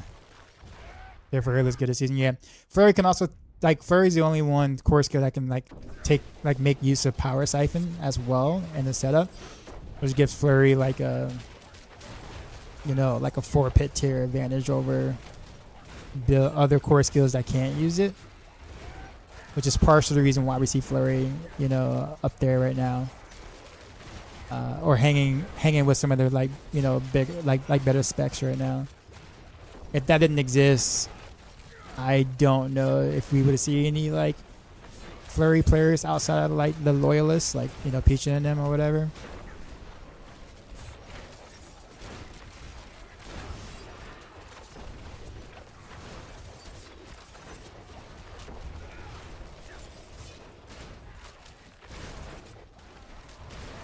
Which would be kind of sad, 'cause I mean, Flurry is a very fun skill. This is a horrid run.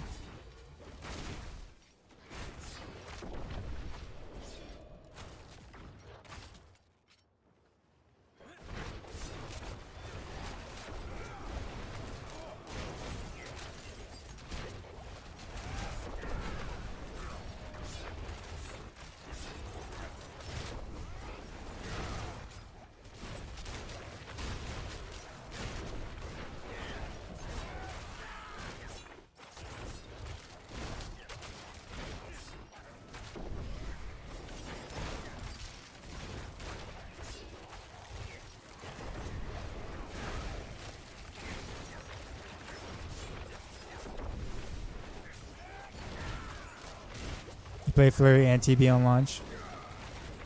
I think I was like one of the very few bow rogues that actually played bow rogue on launch. I didn't really touch TB after they changed the aspect in in-game beta to be what it is now. I didn't touch TB much after that. So really, not much at all since the game has been out. I've done some TB stuff, but like, I guess what made TB fun for me was the whole returning blade part of it, because it made the build feel way different than other, core skills. Like, it just, you have to kind of like weave in between mobs or whatever, and like, line your blade up for when, to really get the good damage there, and then like have to kind of know like when it's gonna return or whatever. So you kind of like playing around the returning blades was like so much fun. And then when they kind of neutered that playstyle and it kind of made it like a single target flurry is basically what I would call kind of like a tank and spank sort of thing, I just kind of lost interest, fortunately. Speaking of that, I think Woody was hit 4 or 5 seasons ago. I think he was asking me if we wanted to do like a leveling race with TB without the aspect, like without the blade dancer or something like that. And I was like, sure, I'm down. I mean, obviously he'd win because he's way better at leveling than I am, but it'd be kind of cool to kind of see like, people who have played at TB with the returning blade part of it being the main part, and like see like just like watching them play with that kind of gameplay. Now I just feel like it's just right now TB just feels like a worse flurry right now.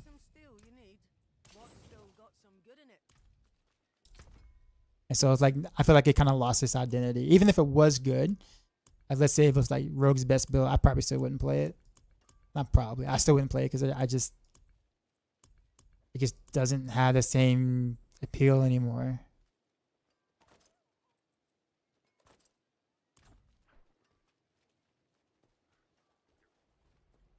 Like if I'm gonna play that way, I might as well just play Flurry. That's kind of how I feel. Pinshot online didn't really care about it. Yep, same here. Combo point pin shot. It was actually like a really big hitter at the time. Obviously Twisting Blades was better, but pin shot wasn't bad.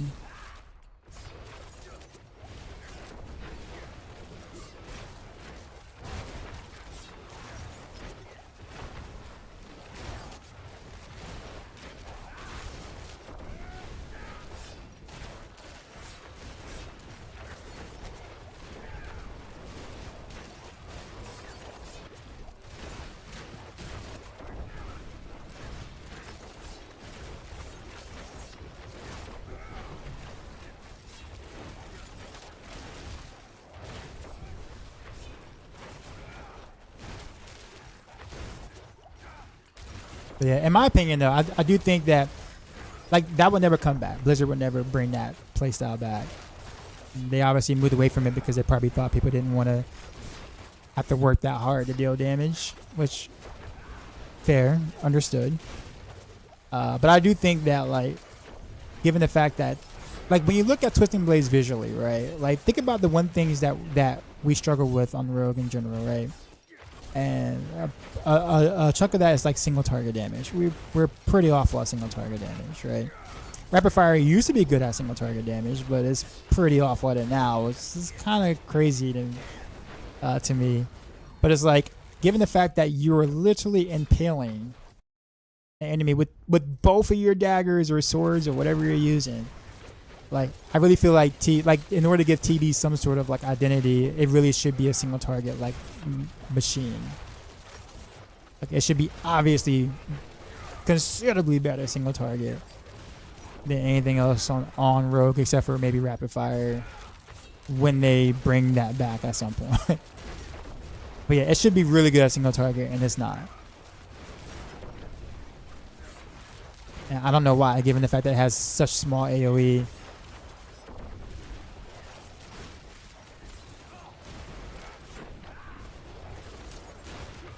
You know what I'm saying? Like,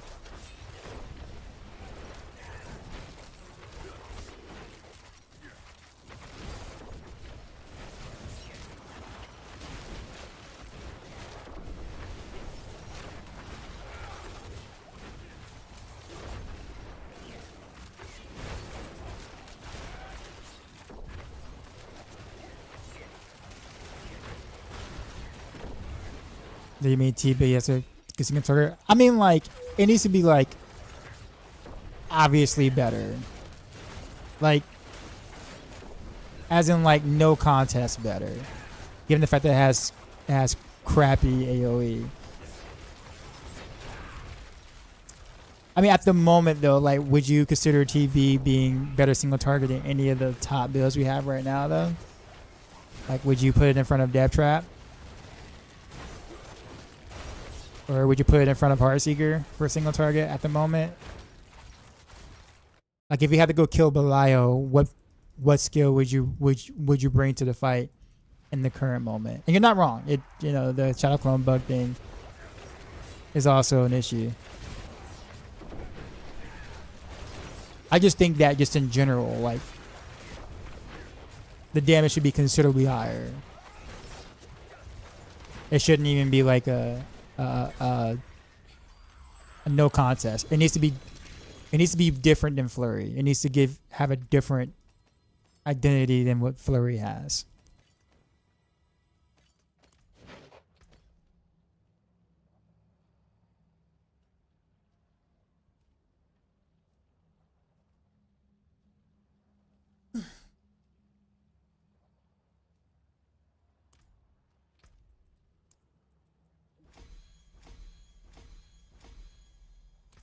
But would you take it though?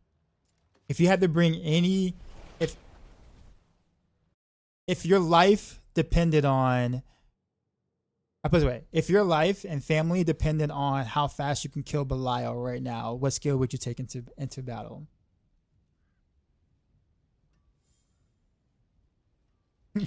I had to do it like that. Would it be TB? Would you risk your family to play TB versus Belial?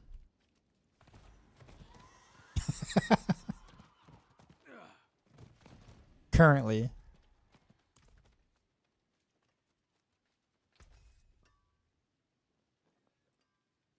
You're saying TB is the issue. I'm saying I guess what I'm saying is even without, like, even if that wasn't bugged, TB wouldn't be that much better than the offerings that we already have. It still wouldn't be like, I don't know. I probably still wouldn't take TB to Belial even without the bug. I'll keep my forge hot. Return soon. I'm not saying it's terrible. I'm just saying, like, given the fact that it has such low end AoE, the single target just needs to be nuts. Like, I put it this way. Back in, like, early D4, like, Rapid Fire was obviously better single target damage than, like, a lot of things initially. Now, with the TB poison bug, obviously that was TB, but that was with the bug, right? But Rapid Fire inherently was considerably better single target damage than any other skill we had. Like, it wasn't even close. Like, undisputed, we're not thinking, well, it could be this build, it could be that setup sort of thing. Like, right now, you would question it, right? Like, you would question TB's single target prowess given what we have right now across the spectrum, right?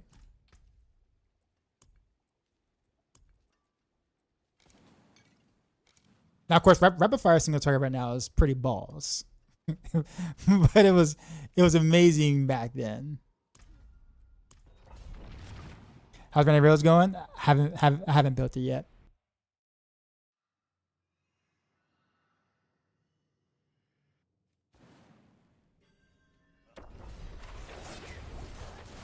But yeah, I mean, there are some things that have bugs too right now that isn't working correctly, even on Heartseeker, right? Or basic skills in general with Pain Gorgers. Apparently, according to Bead Dropper, and I'm gonna leave it that he thinks that the whole double hit thing is supposed to work. So if the double hit thing is actually worked on basic attacks,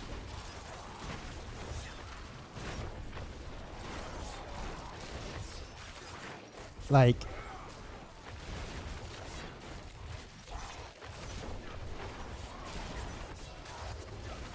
that's kind of why I kind of said currently.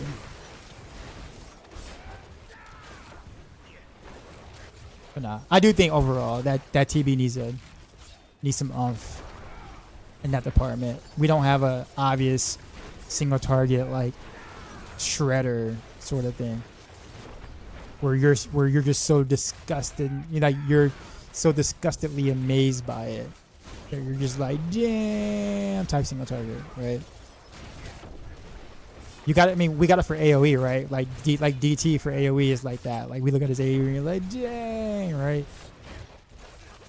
We're impressed by that.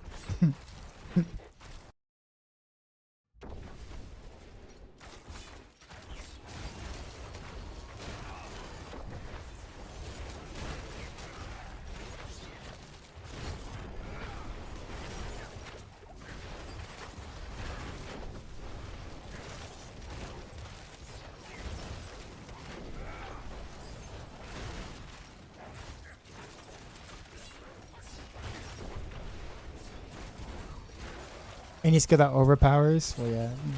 Ugly says ball lightning. I guess we're talking about we're bringing in other classes now too, right? But no. But I noticed he didn't risk his family. He didn't give me a skill. It's okay. It's all right. I'd bring Heartseeker to Bilal. No question.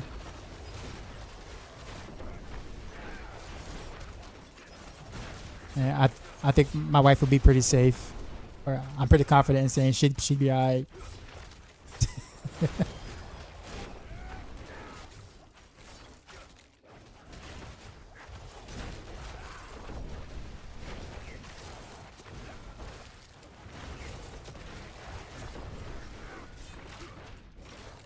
The car secret signature has been pretty damn good, has always been for the most part. Yeah. Well, like I said, like it would be considerably better if Pain Gorgers worked the proper way, I'm assuming. Again, I'm not the one that's fighting for it. But the guy who probably understands Pain Gorgers more than anyone else, Beat Dropper, feels that it's supposed to work on the, you know, the ricochet hits. Maybe not the extra projectiles, but the ricochet hits should work. So things like, you know, Fundamental Heartseeker, with the ricochet or whatever, like it's supposed to prop in Pain Warriors. And if that was the case, man, like you just almost nearly doubled your output. Well, not double, but like maybe a good 4 tiers worth of output if the ricochet counted for Pain Gorgers. Because almost all your damage comes from Pain Gorgers in this setup.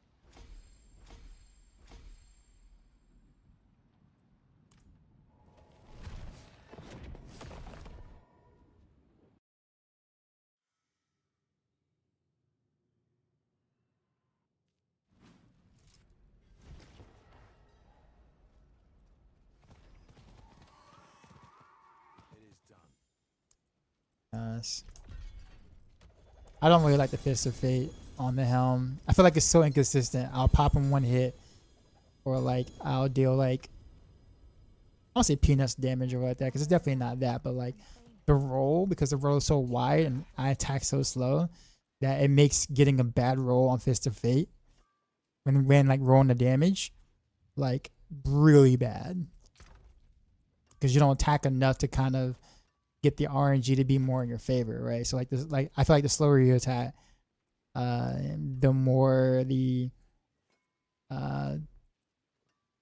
low rolls will hurt you on Fist of Fate. Not saying I would never use Fist of Fate. Don't get me wrong, I totally would in this setup somewhere, but I don't have a Chaos Armor 1 anywhere outside the helm, so, and I really need the movement speed. That was a world boss 49 minutes away. Oof.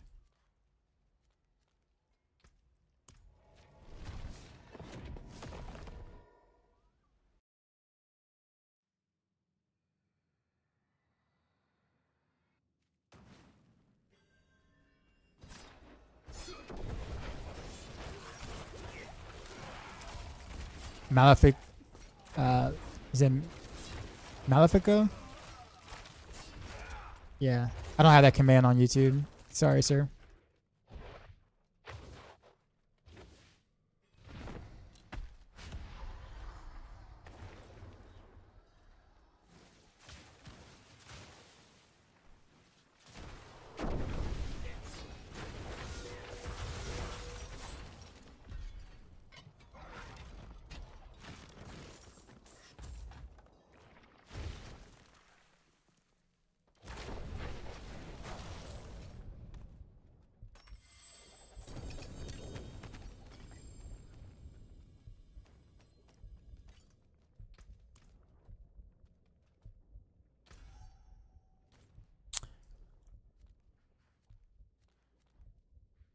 Any other quick whispers?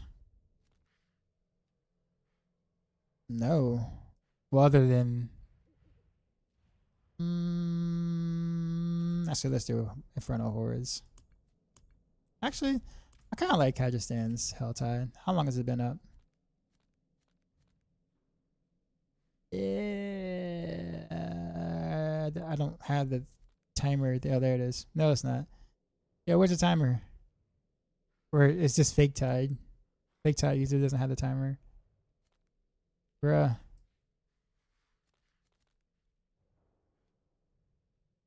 I guess I'm gonna have to just go there and find out.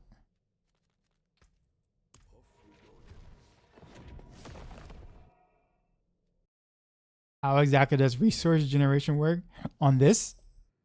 On this setup, or just? Because I mean, I could hardly tell you, to be honest.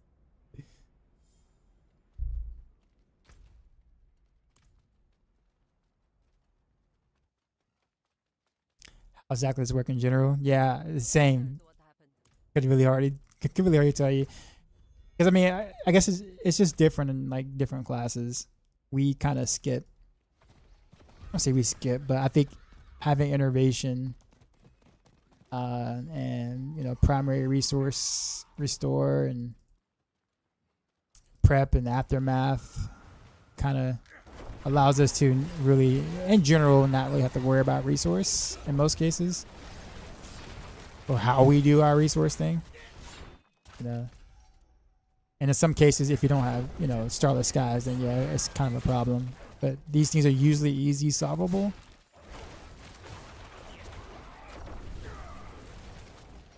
But yeah, I don't know if that's what you were asking. Oh, you mean shred? Oh, I'm sorry. Yeah, okay. I'm done. You mean like the actual stat? Okay. Okay, yeah, my bad. I'm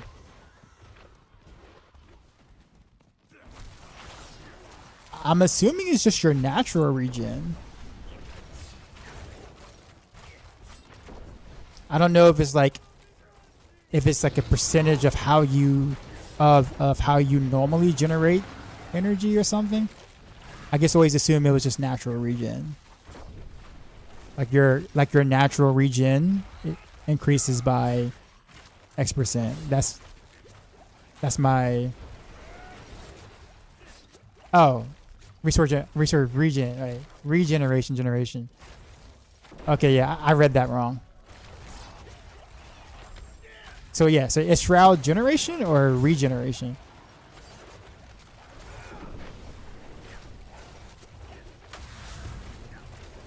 I never actually like looked at it.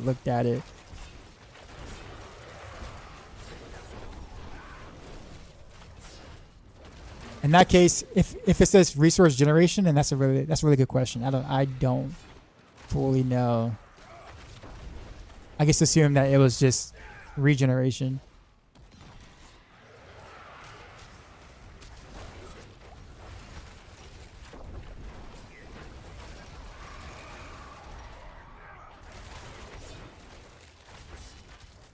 Resource generation boosts all income energy. Okay.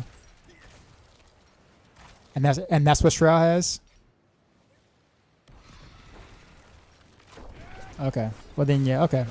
There you go. Well, that's good to know.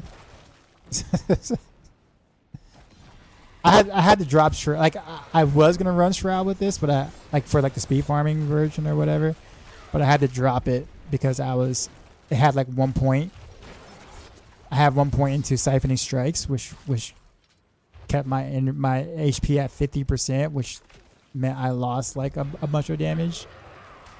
So I had to drop Shroud because I was healing too much.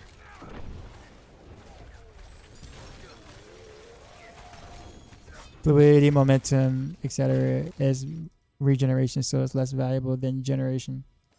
That makes sense. You said you tested it and it didn't seem to give you back the correct numbers.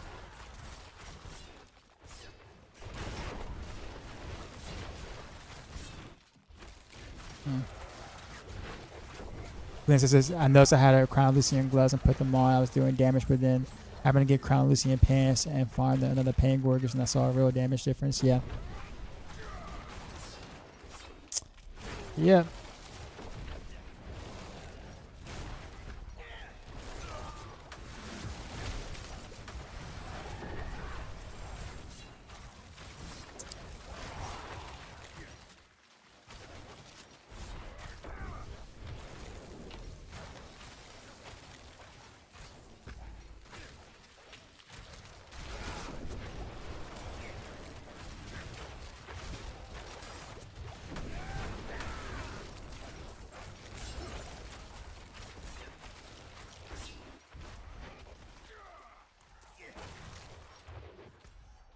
I'm trying to keep up my barrier so I don't die when I'm looking at stuff.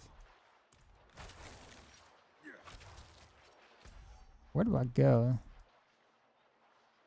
I don't think anyone's really in this hell tag because these at least not many people are around me. Because these Chaos Rifts are actually staying up for a while.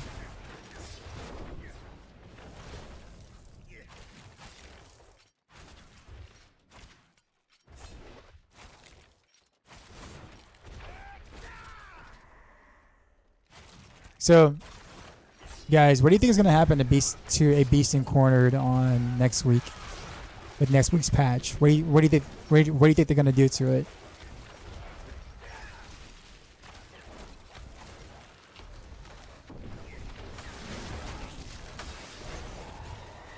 You think they're going to, convert it to how or revert it to how it was in PTR,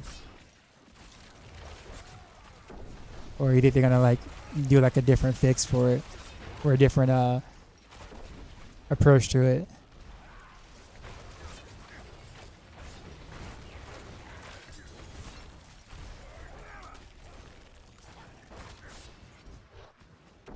King Stop, what's going on?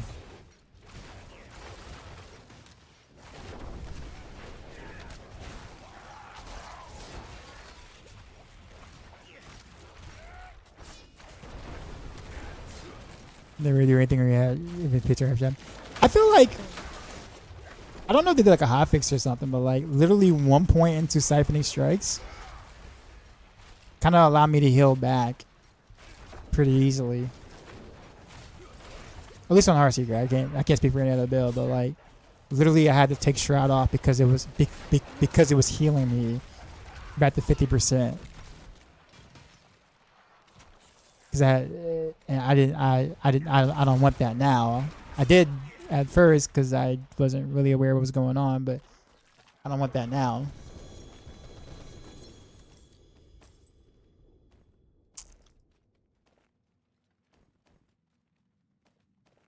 So do you think they'll revert back to that though, or like PTR, or what fix do you think they will be able to apply? I feel like, and I'm sure there are a lot of builds that do suffer from it, especially on the barbarian side of things. But like, if it gets to the point where like, I don't really get the drop down to 10% for anything like that, like then quite a few rogue builds get hurt in the process. Kind of like collateral damage, if that makes sense. Not saying that like everyone likes running around with a little red hue, you know, and hoping that the barrier doesn't drop. Not everybody likes that, and I get that, right? But man, I feel like Rogue in general, from the way people perceive it, people perceive power of a class based off of what pit tier it does, right? Like the in-game stuff doesn't really too much matter to a lot of people in terms of power is concerned. Like pure power, I guess you say, right? So with that perception, and given that we're we're usually in last place for the past 4 seasons, with that perception, right? You know, we lose a Beast in Corner from the way it is right now, and we just go from last place to lasserist place, the most lastest place. I don't know how you get lower than where we already are.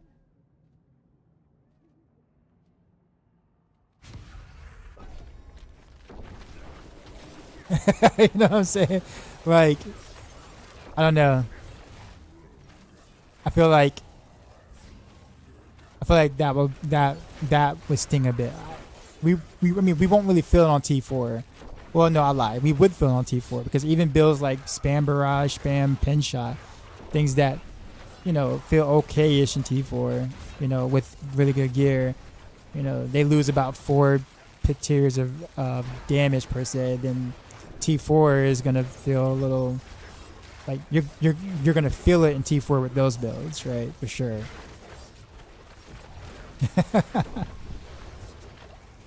Hey, make this build. Yo, his setup is so like tight, as in like literally like practically perfection at this point, because it requires that to reach the proper, you know, break point for that setup, right? Like, I'm sure it took him forever to kind of get it to where it is right now, where he's like truly loving it.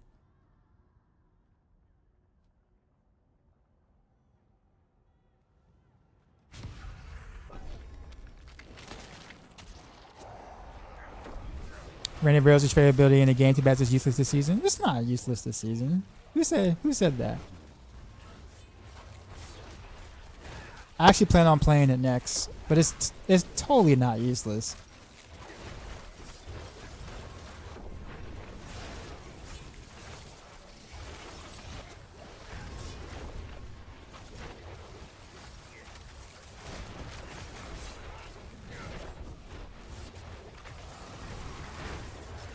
What makes it useless, in your opinion? It can't be, well, it's not the best build, so it's useless kind of sort of thing. I would almost argue it's probably one of the better, if not like hovering top 2 for Infernal Hordes, specifically for Infernal Hordes, that is, where you will probably spend a large part of your time balls off hard late compared to other rogue builds. I'm with Matthias on this one. It's like the 3rd strongest build right now. How's that a hard fall off? It's like within like 110 and 1. It's like, so we have 4 rogue builds actually. 3 Flurry, Death Trap, Heartseeker. Right. We have 4 builds that are within the 110 to 115 range. It does not fall off. So like, yeah. So now granted, compared to other classes, you can make a case that isn't saying much, but then you can just say that the class falls off at that point.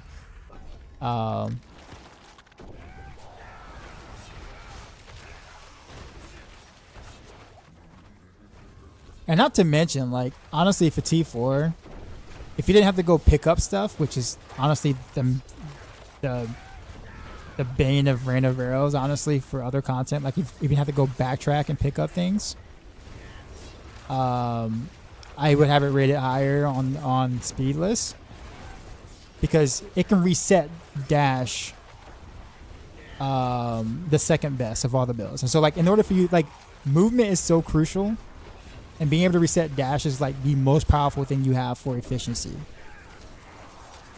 right?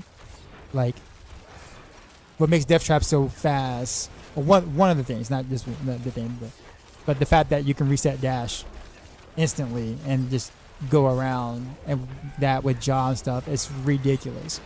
So Rain can actually do that too with a 1-to-1 victimize setup for like T4, whatever like that.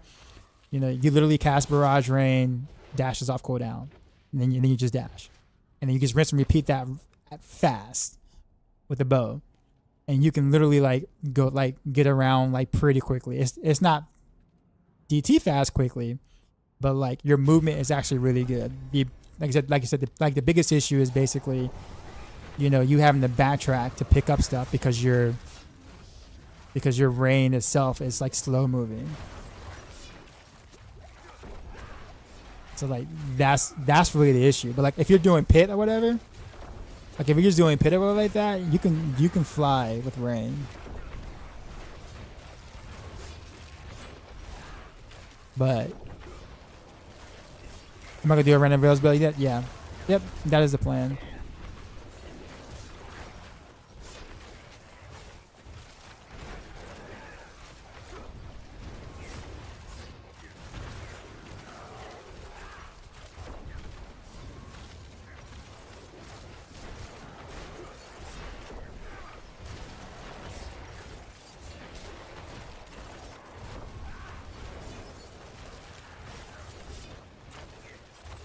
You can kind of by the luck of the on-road builds, everything feels slow at the DT.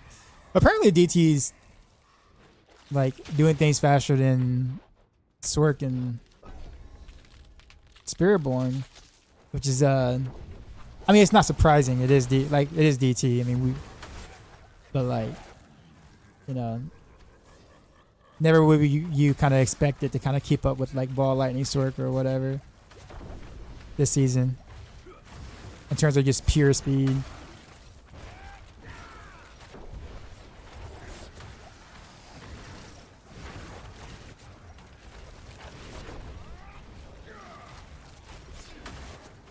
Whenever it gets focusing on pure ultimate damage, the way to go, like Flicker Step. No. Yeah, I will follow a build guide of some sort if you're going to play Rain. Oh, whoops. I didn't have my barrier up. Oof. Looks like I get another one now. The game is like, do it again. No, so no, you don't. So I think the thing is that I think you might be approaching the build wrong. It's not really about ultimate damage. Which, don't get me wrong, it's not your fault. Because the logical thinking is, oh, I'm playing an ultimate build, right? So I want to grab ultimate damage everywhere, right? Like, that's the sentiment. That makes sense. That makes logical sense, right? Well, yeah. How's your Inferno Horse so light? What do you mean? Yeah, so this is where it's kind of hard to keep up my barrier because I can't really hit anything. And I'm out of energy and then my barrier falls off and then I die. Like I did the previous Chaos thing.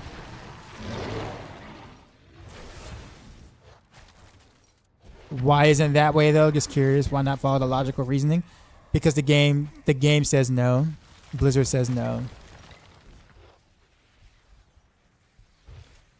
Like that's the fast answer. That's the quick answer. The realistic answer is that all of your ultimate damage stat is combined in this ridiculously huge bucket of additive damage or damage that is just there. So like ultimate damage is in the same boat as vulnerable, crit damage, damage on Tuesdays, damage while watching Darkside stream, damage while typing in chat, damage while tempering damage on your gear. It's all in the same bucket.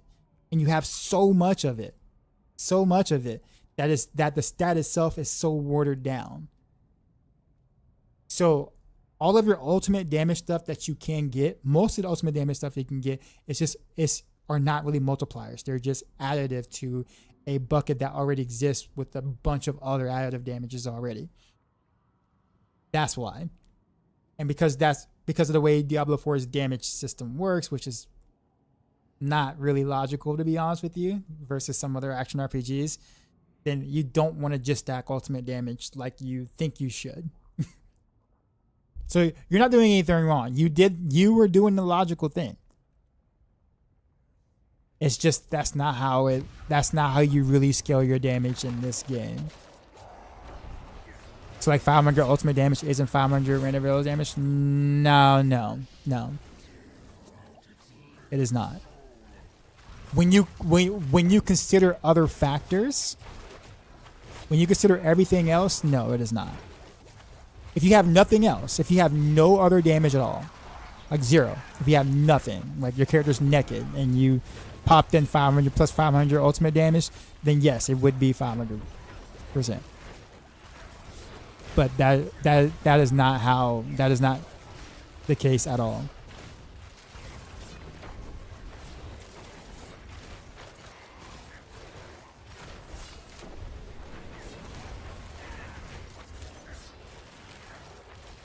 I'll put it to you this way. Here's another way to put it. I like to use this example a lot. So let's say, think of it ultimate damage as like additive, like so additive in this big pool, right? Like we talked about. It's like saying you have $1 million. Let's just say hypothetically you have $1 million, okay? And then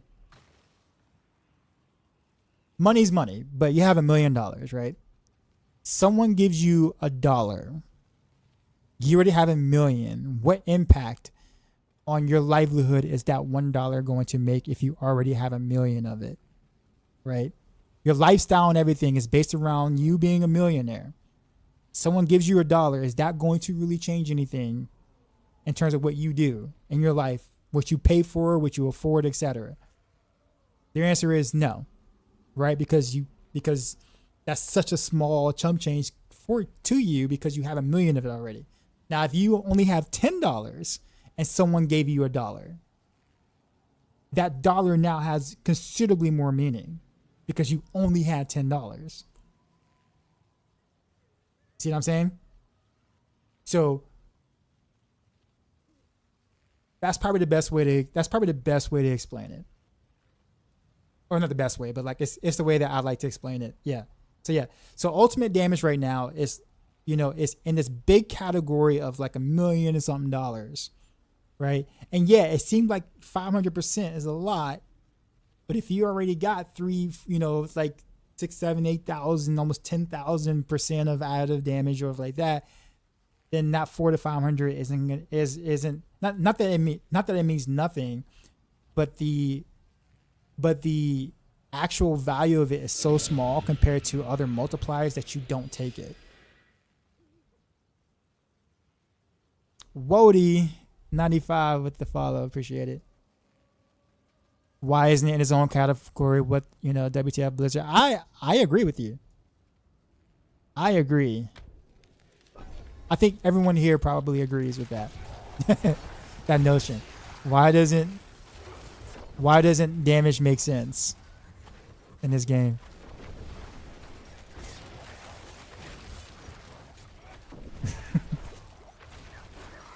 Like, I'm a bow rogue, right? Why don't I take distant damage?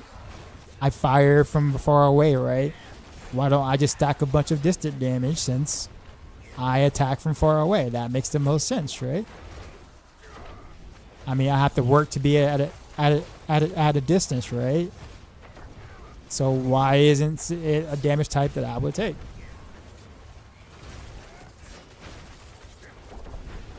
Hell, my Heartseeker is cold damage. Why don't I take a bunch of cold damage? Regular additive cold damage in places. You know what I mean? It's just like the logical things just don't really work that well in this game. Is my random arrows guys up to date? Like, is there things you would change on it? There certainly is things I would change on it based on the way that a beast cornered works right now. But that's more so for the pit push variant. The other, like the regular variant, is fine. But I do need to add another variant though. I think I will bring back the victimized 1-to-1 variant because I think that's gonna feel a lot better to play in T4 content. But what's there right now works really well. Just don't go for the pit push one right now. Until I find out more what they're gonna do with the beast in corner, because we're not getting the regen that we're supposed to get, so that kind of makes it very difficult to play. But yeah, long time watcher, first time fan. You're the smartest Diablo man. I wouldn't say that for sure. No.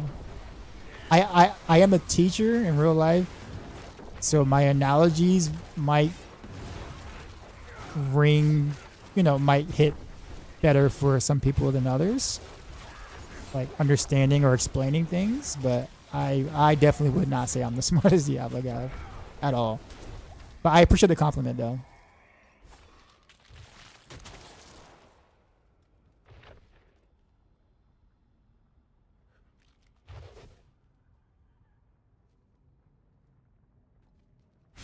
Look, I guess we'll do this one.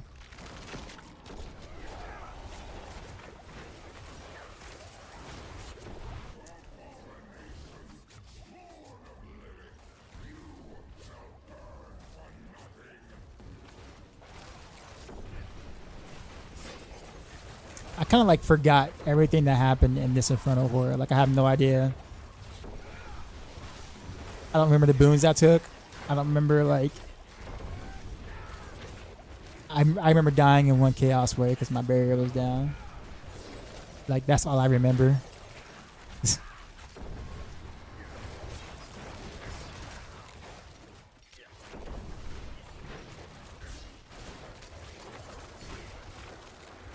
But yeah, I have a vertical con helm. I really don't want it in the helm slot at all. But I think I might have to just deal with it and then put it together. And then run Shroud as my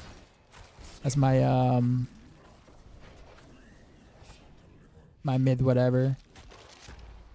Oh, I guess what you know what I could do right now though? I could do my hybrid for Infernal Horrors, like Heartseeker with Ranavera support for Horrors. It's actually like really fun. In fact, let's do it after this. We'll do it after this. Oh, I forgot my clone. There we go.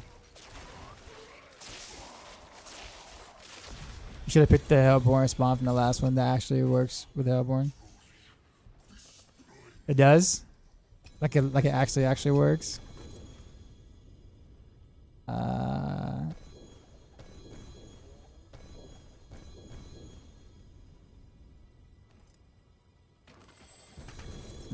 But I will say my conclusion of this shotgun roguing after playing it legit all stream, like I did not play any other like setup or spec or whatever.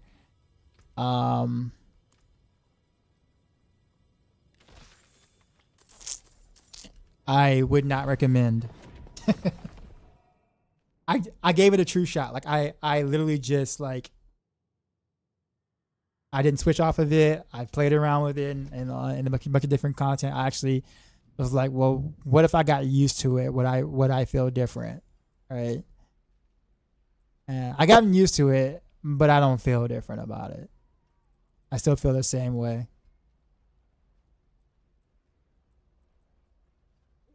Yes! It's the fake pants. Anything but being on the helm. That is awesome. All right, cool. I almost hit the salvage button because I didn't even see this pant right here. You missed the first season of the Heartseeker build? Honestly, I don't. I play Heartseeker every single season since it's been a thing, and I honestly do not miss season 4. Other than okay, but let me phrase that. The only thing I missed about season 4 Heartseeker is not having to use clone. I hate clone. I despise clone. If I can go back to not using clone, I absolutely would. And I'm actually about to show you why in a second, because I'm actually getting ready to do something pretty cool. Hammer things on your return. See, you said Bill, Jose. So if you look in the description on the YouTube live stream, I have my links in there. This what I'm running right now is Heartseeker. I think it's Hordes, right? Is that what I had? Hordes was the name of it. I'm about to switch some things around though, because I have different gear now since I put this together. So all right, so how are we gonna do this again? So let's see. Is Barrage Rain of Veils the way to go, or Heartseeker Rain of Veils? Honestly, like, if you're not pushing, like if you have no interest in doing higher pits at all whatsoever, I would say the 1-to-1 Barrage Rain of Veils is the way to go, because then it's all about speed. Like, you're strong enough to like one shot everything anyways, and you don't need the extra power that Heartseeker Rain of Veils would give you in terms of like the setup. But if you just want to see bigger numbers, like you're totally into seeing the bigger numbers and like a speed pit or whatever like that, then yeah, you would want to go precision Heartseeker Rain or whatever. But is there a guide for the Barrage Rain? I actually did not make, so I have it, but I didn't put it in the Maxro guide, which I am planning on doing it. I just didn't think we would do it, given the chaos armor and stuff like that, the way that things were like designed. So I just did it, this Heartseeker version. Maybe he should play Heartseeker then. Yeah. Well, yeah, if he's following the guy, yeah, for sure, do that. Like, switching isn't hard. But I will have the Victimize 1-to-1 variant out really soon.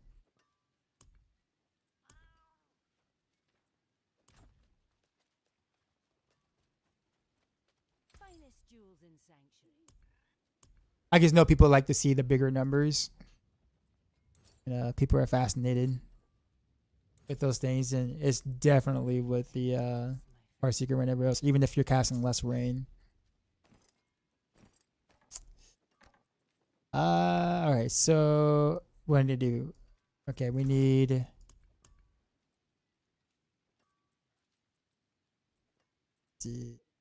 a Fist of Fate there. There we go. So what a Hakan Helm. Okay, what a Hakan Helm. Keep the Shroud. Oh, because I got the... Okay, so we'll keep Shroud.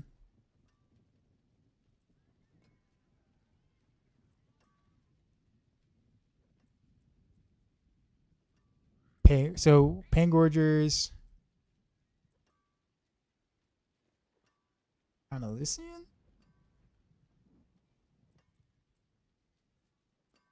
Actually, do I want Shroud? Now I think about it. Maybe I don't want Shroud. Elysian, Pain Gorgers. Grasp of Shadow. I have Fist of Fate pants. So yeah, I just got some Fist of Fate pants, so I definitely want to use that.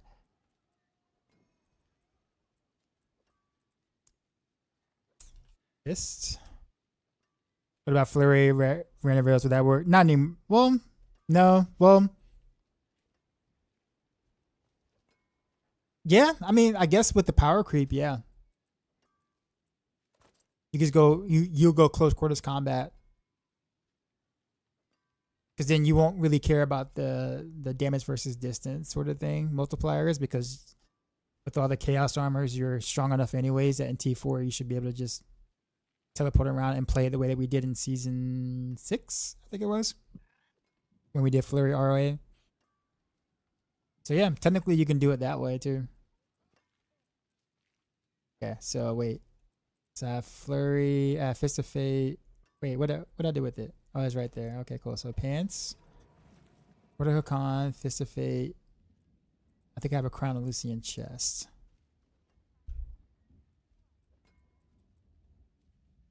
I thought I did.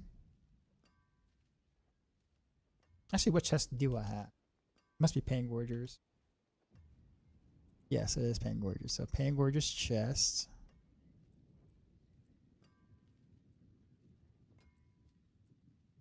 Man, I have to like masterwork all this.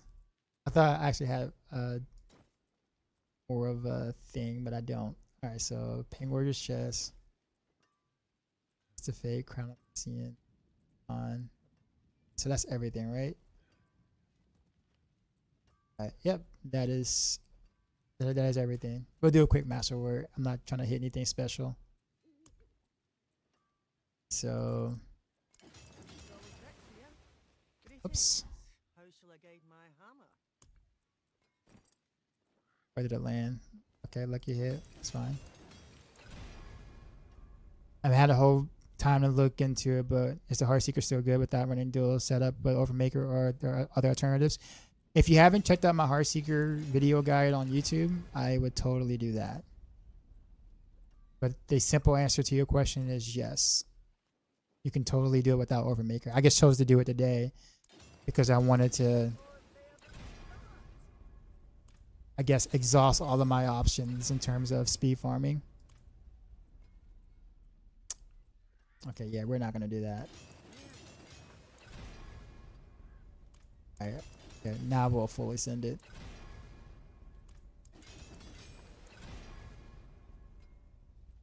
Sag. Terrible masterworks. Imbuement skills. Double rain of arrows. Imbuement skills again. I'm gonna freeze real quick, like freeze real fast. Like the arrow's gonna be in mid-flight and freeze him before, like before it hits. That's how many imbuement ranks I got.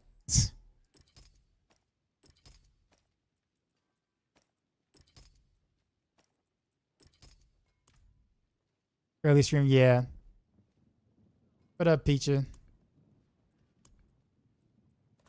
Alright, so we want to do. Honestly, I guess we'll keep most everything. So Sir said we'll do Neo because I need the speed.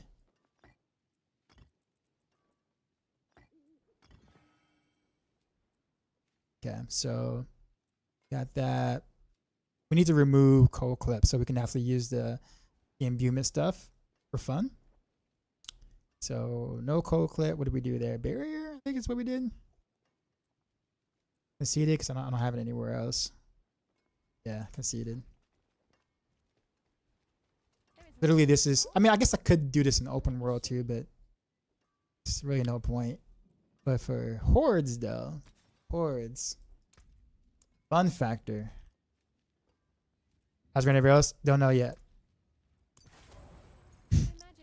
Right now, I'm doing like I've been playing double gen for literally all this time.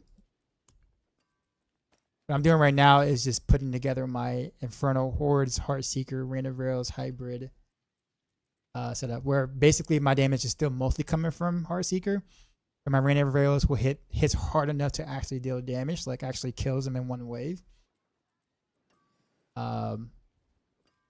And it's really just for the fun factor and also the coverage. Is why I'm doing it. I feel like it makes more sense in Infernal Hordes. You don't have to have a setup like this. It's just my mind is like, why not? Why not? Just cause.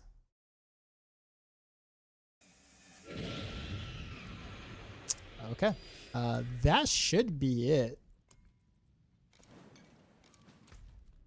Let me go to Kyovershad, make sure everything works. Taz, appreciate the follow.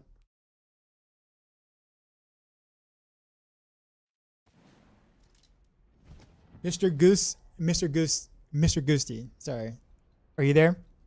So, if you could do me a favor, if you like type exclamation mark, or if you're still there, I'll wait and see. Okay, type exclamation mark Discord and add me. Either join it, or you can either join the Discord, or you can just add me personally. DM me, so therefore I got you, and just say, you know, I'm Mr. Goosey or whatever like that. Okay. What I'll do is tonight. It probably won't be tonight, but tomorrow I will make the victimized random rails planner. I think that you'll have more fun with. That I think you will really like in T4.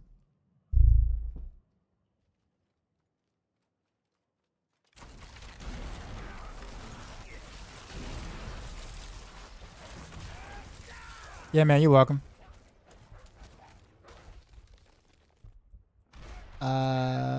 What's gonna do?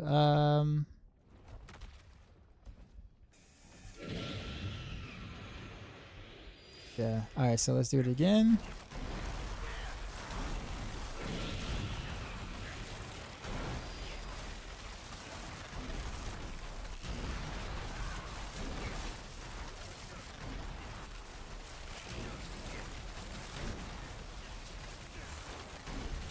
Yeah.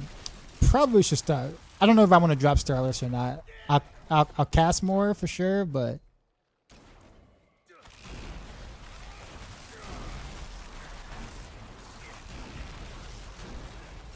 I'm just worried about when I have no enemies to hit, because I'll be clearing. So I might just keep Starless, even though, and then most of my damage is coming from Heartseeker anyway, so it's really not that big of a deal. All right. Yeah, pretty much. So now our chaos power actually works, because we're not running the whatchamacallit. So, all right, Inferno Horrors, here we go. Cosmic say, what a big nerd. All right, let's put my stuff in stash so I don't like accidentally delete.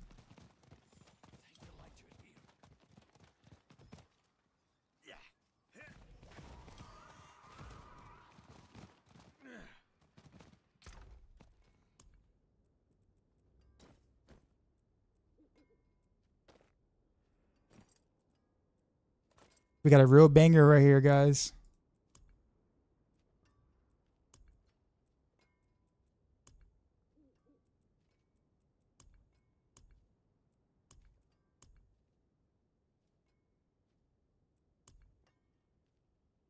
Nice stream layout. Almost looks like a real stream.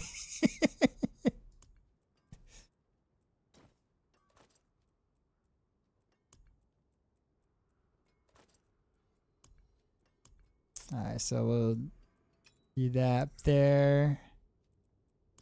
And throw this here.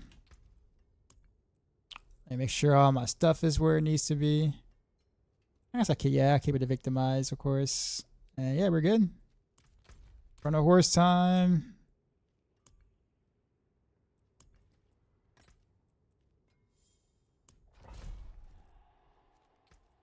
So now, this is like, there's so much synergy with this that I wish I can run Heartseeker like this without clone. If I can literally just have random barrels in as like a supplement skill and I did not have to run clone, that would be like my complete preference.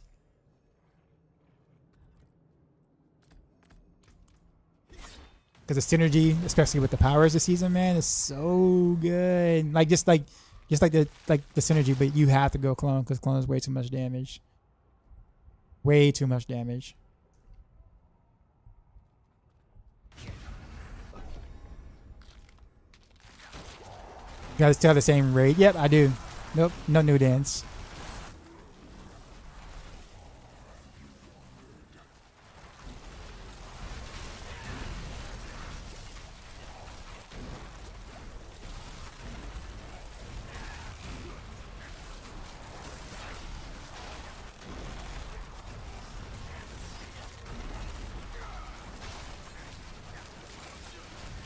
Whoops.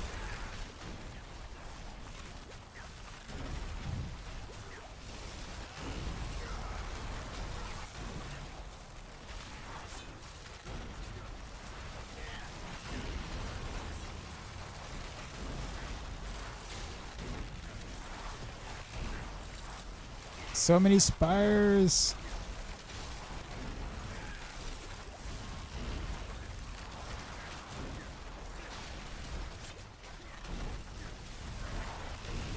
What's the issue with unprotectable alchemy?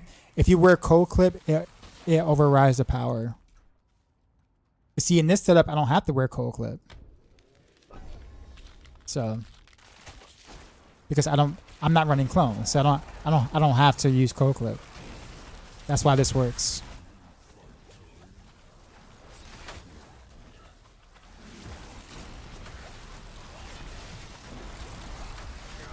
Which means I can actually use the power as intended.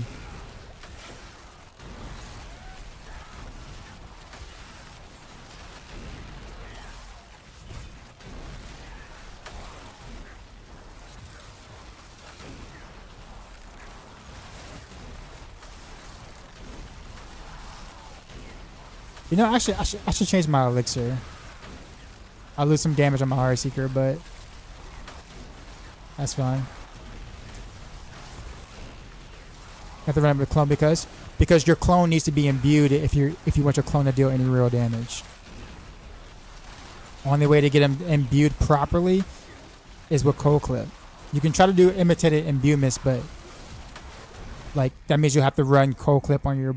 You have to run cold imbue in your bar. You just can't really do it the same way. But your clone needs to be imbued. Cold clip, because cold clip works with clone. It doesn't really make that much sense, to be honest with you. It really doesn't. But it's just something you have to do. That I really wish wasn't the case.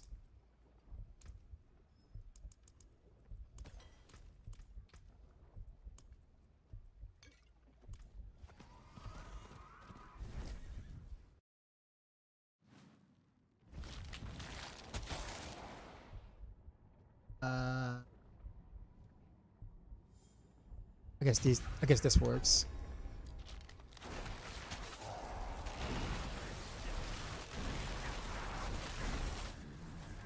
Yeah, I can cast a little more often without having to lose Theralis.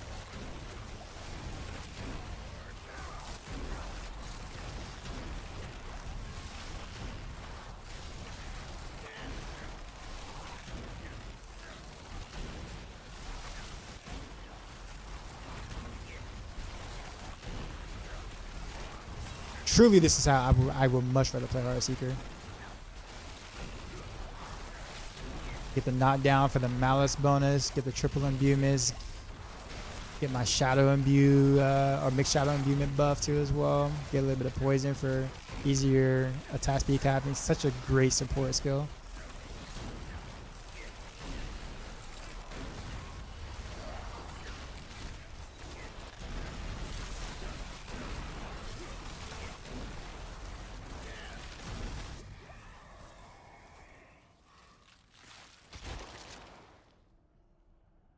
You're giving me Hellborn.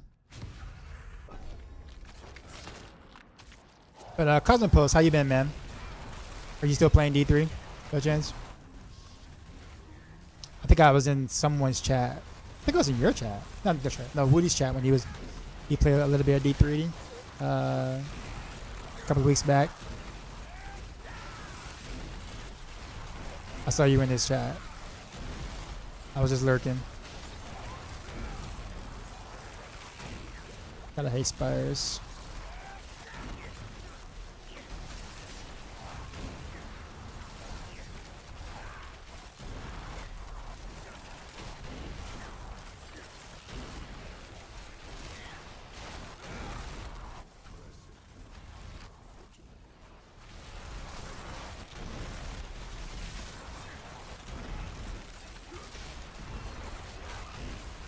I still would never understand the whole spires thing though.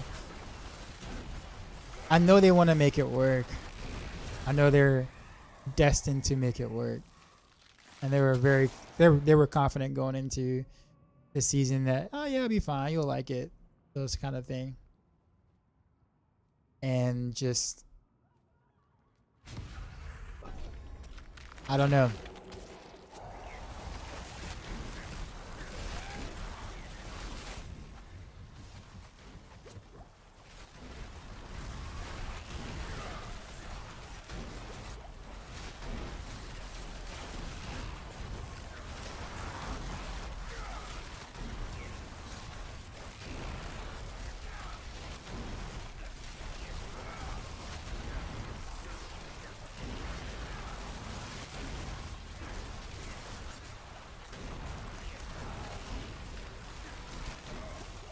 3 spires. I wonder if I was casting random arrows from over here and then go to other. Just move the enemies. Yeah, there we go. That's what I'm gonna do.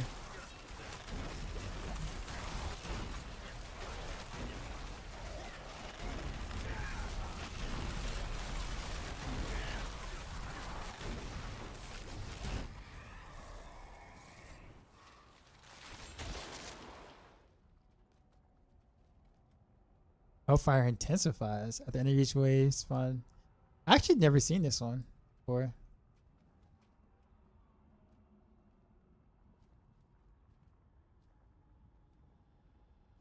Did I even take Hellfire? I might have, but I don't remember. Yeah, I did. Okay.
Oh, it's this one.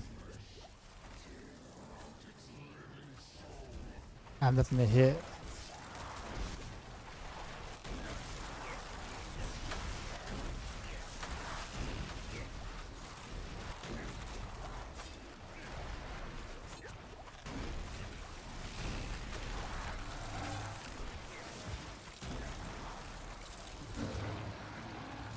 Really?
And ran procs pain warriors, by the way, too. Also the other synergy part of it. I forgot about that.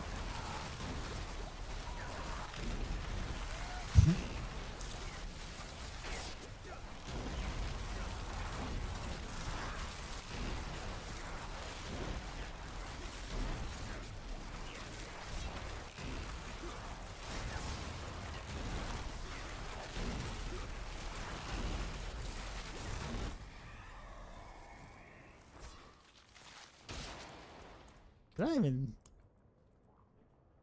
bump up my? Actually, no, I didn't. I didn't even do that. Should probably do that for this. Yeah.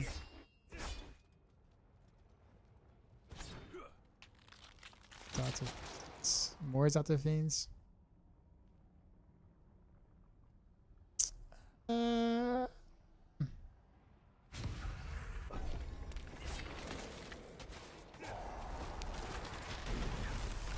You finally got rid of Widowcon. I do. It's on a helmet.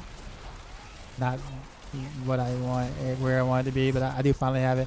This actually isn't Rain of Arrows build. This is actually Heartseeker. I just traded out Clone for Rain of Arrows for Infernal Horde for better coverage and awesome synergy and mainly fun factor. So Heartseeker's still doing most of the damage, but Rain of Arrows is strong enough in this setup by plopping it in that it still like clears in one wave. So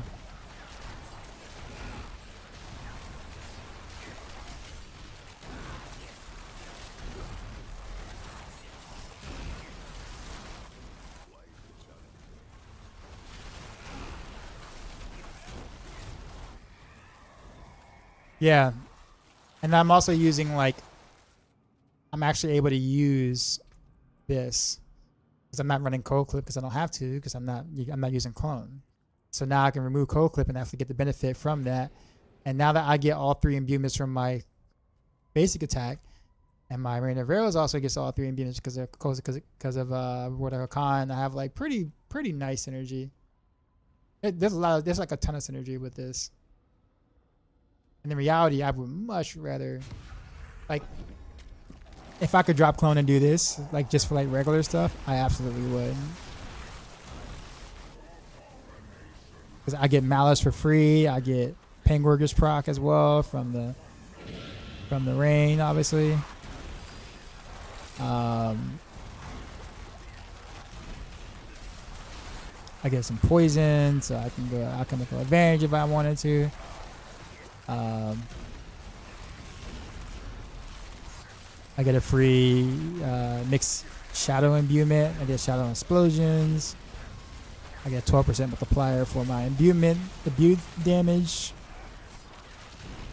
My skills. It's like so much synergy. The clone ruins it because clone is just way too strong.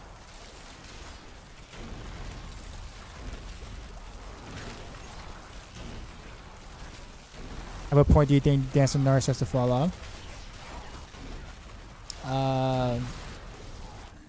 I mean,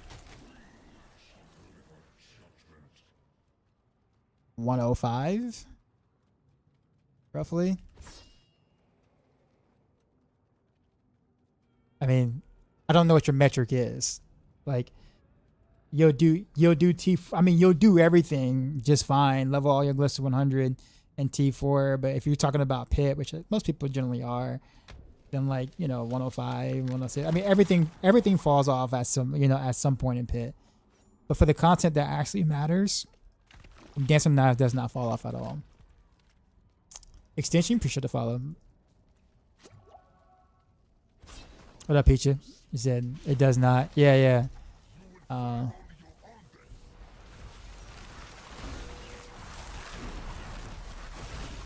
have to take a little longer to kill because no clone. But still under to 45. I guess a T4. I just wanted to hear you say, "Oh no, you'll be fine." Yeah, you'll be able to level all of your glyphs to 100 just fine on Dance of Knives. Granted that you're going to poison variant, the poison trap variant or version. Right at 400.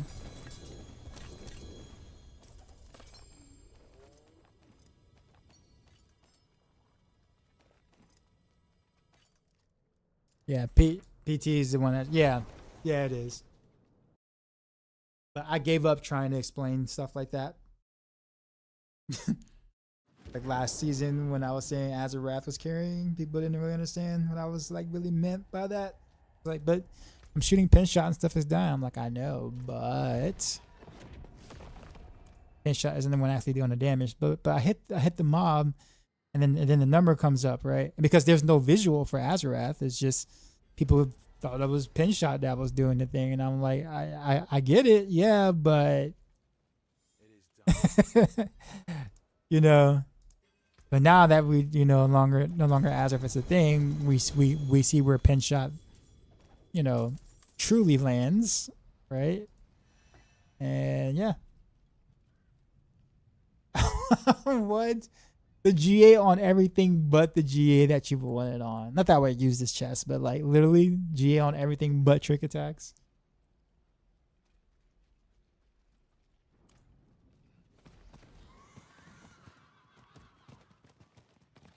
Greetings. How shall I guide my hammer? All right, we're gonna do one more because that was fun.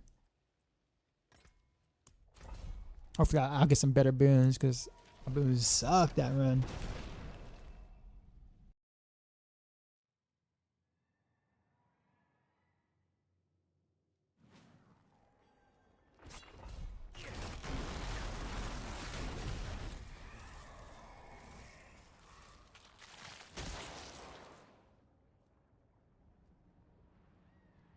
We're not really starting off good here.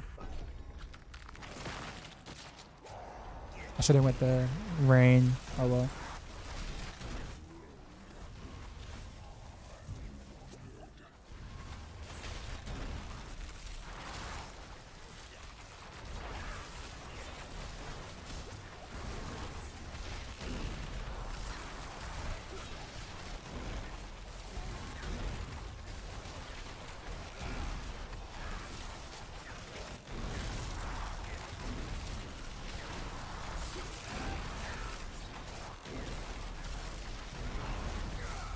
Spires.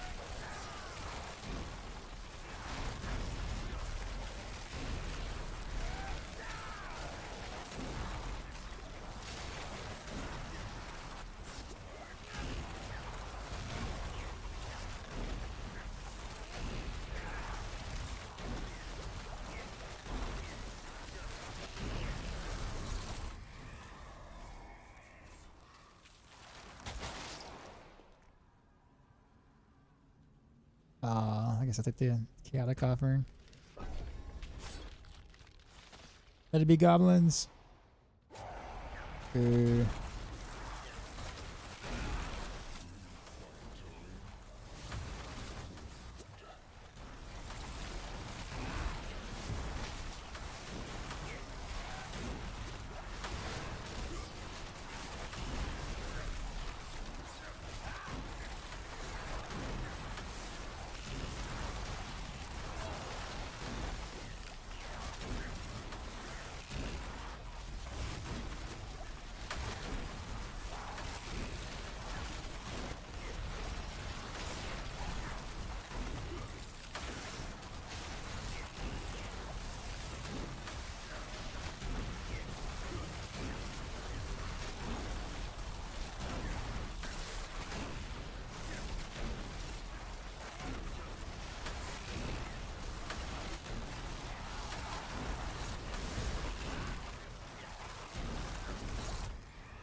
I like this boon a lot. The Eighth of Lords one.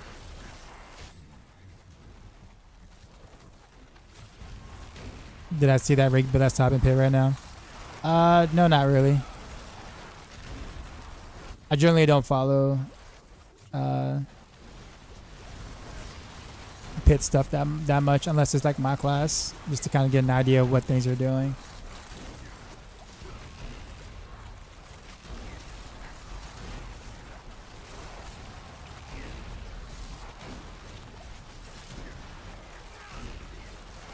Spiritborn should be at the very top though now, right? Or is it? Yes, I think Spiritborn's like one pit to your head.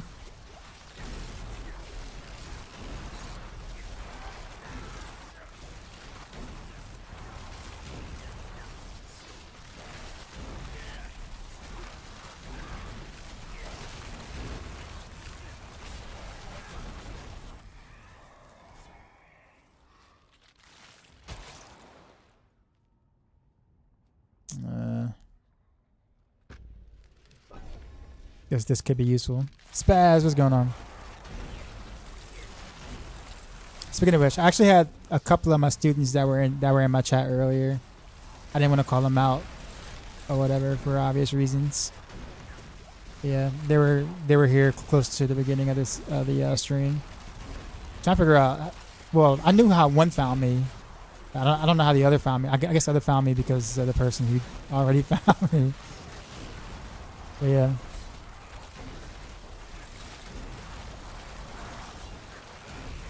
Got the Wiles got the FF collab. Yeah, I saw him. I've been watching some people play it. The whatchamacallit has like kind of like MMO mechanics or whatever. The newest like monster, which is the big robot, ginormous robot. Yeah.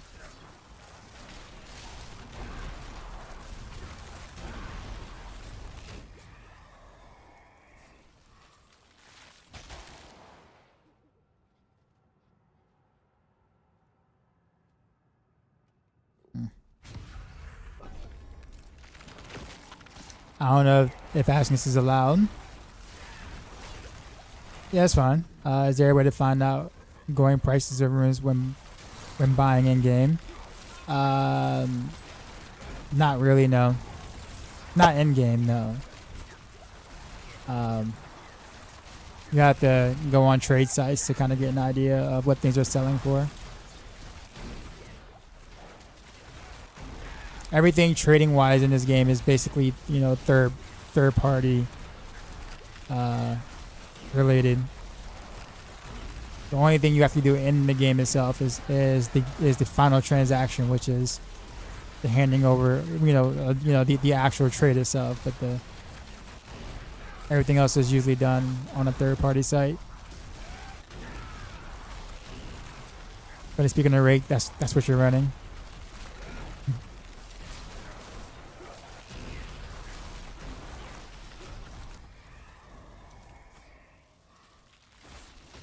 Got another chaotic offering. I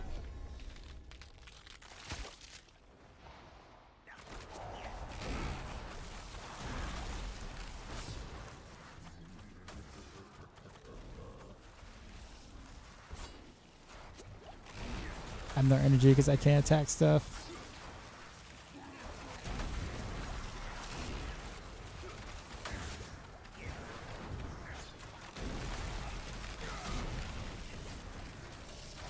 Almost got hit.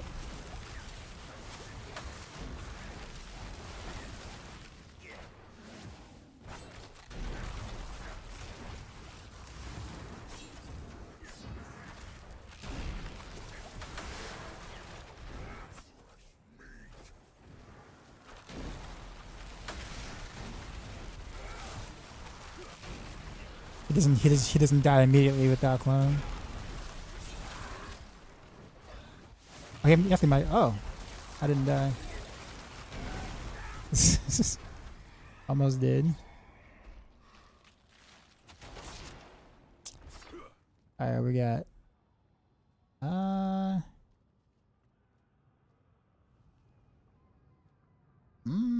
Yeah, this one.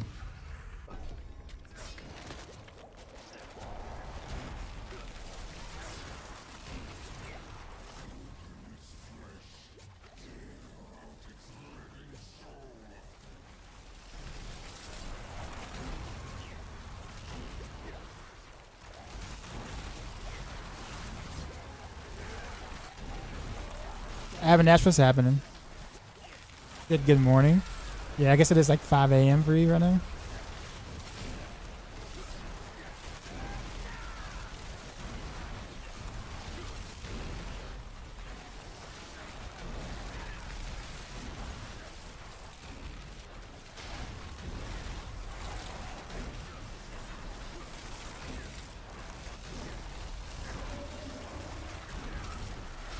About 20 getting ready for gym. Oh man,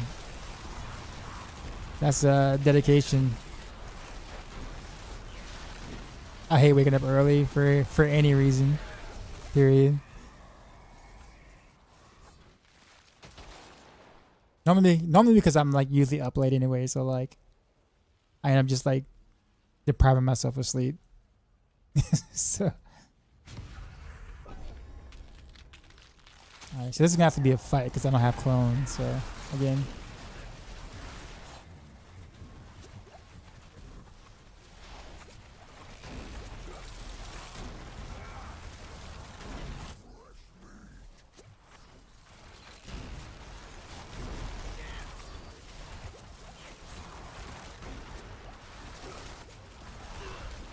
Oh, you got me. Oof, that hurt. Oh, wait. That's what it is. My instance ran out. Only have 300 armor. Makes sense.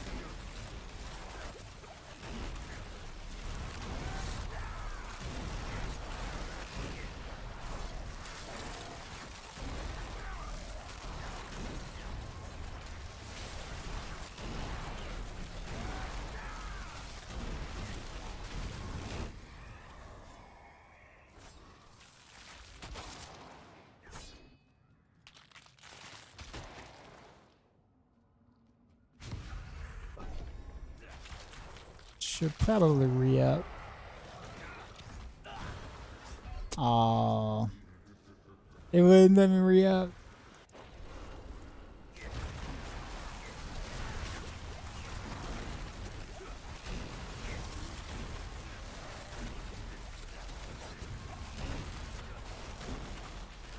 It's a good boon though. Spawn at 8 the lords. Kill them in mass.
Oh, there we are.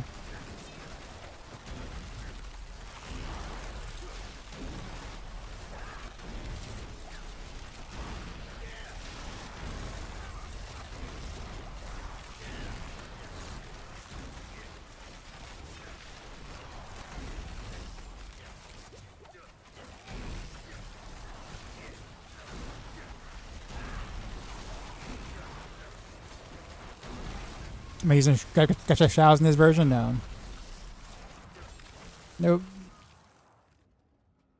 Mainly because I'm not using clones, so I thought aggressive shadows wouldn't help, but wait. Am I bugged? Oh no, there's something down here.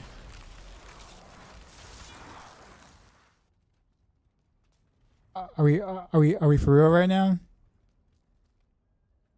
Is there enemy below? Okay. Okay.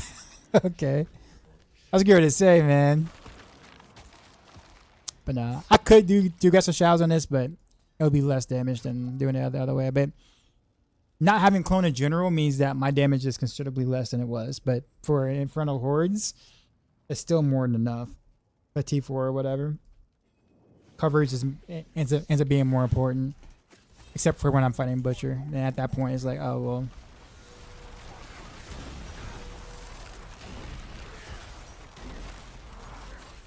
How's the new season? Pretty good. I'm actually enjoying the different types of farming that we're doing now versus what it was before. Let's brace again. Sky Hunter. If you haven't played since season 6, which is when Spearborn was released, I would say give it a shot. Because the game definitely, I'll say definitely, but it feels different for sure than season 6. There's been quite a few reworks in there. Boss reworks, Nightmare Dungeon rework, Infernal Hordes rework. The season. Some basic skill. I won't say rework, but like uh bumps, I guess, and some core skill bumps, I guess, for some classes. I would say not rogue, but for some classes maybe. I think it's worth checking out. But you know, if you have the game already, put it that way. What's your favorite season so far? Season 5. Season 5 was my favorite.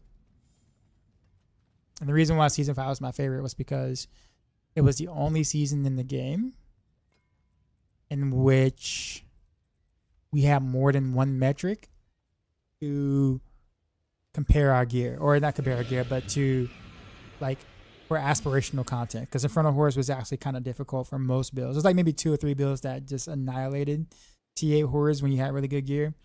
But for most builds, it was actually kind of tough to do T8. So like if your gear was pretty good and you kind of, you know, could escape getting destroyed by the whatchamacallit do at the start of it, like it felt pretty good. So we had another metric for chasing our gear to get better gear or whatever, to, you know, it wasn't just pit that scaled, and you know, Infernal Horrors did too in the sense. So I enjoyed that a lot. So that was the primary reason why I enjoy season 5 more than the others. Ever since then, we've never had anything like that ever again. It's only been pit for aspirational content.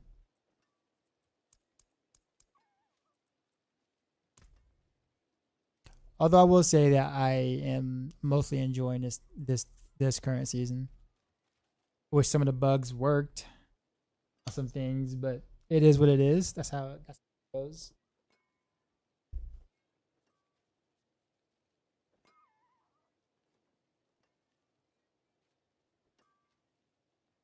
I love the season of the construct. The dungeons had all the trash and you can lose your current. You got head, but it's a fun concept. That's interesting. A lot of people didn't like it. I was, once I was numb to it. I was like neutral about it. I think, yeah, because that was season 3, right? Like I said, I actually didn't really mind the traps. I didn't really like the robot.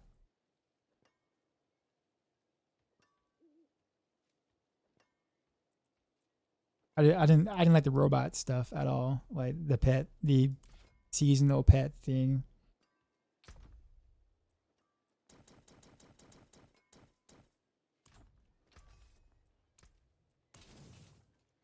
But yeah, a lot of people didn't really like the whole trap concept because people just kind of really wanted to zoom sort of thing. But I understand why they did it, and you know, I give them credit for trying to do something different.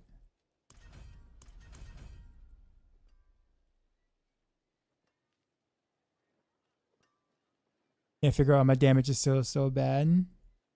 Following your bill, I am missing Fist of Fate. I'm a Perdition of Starless. I am wearing Shaco only mythic, but my damage is still low. I feel like Masterwork. Oh, total. I can't use your shard either. Resource problem. Well, you just kind of explain why your damage is bad.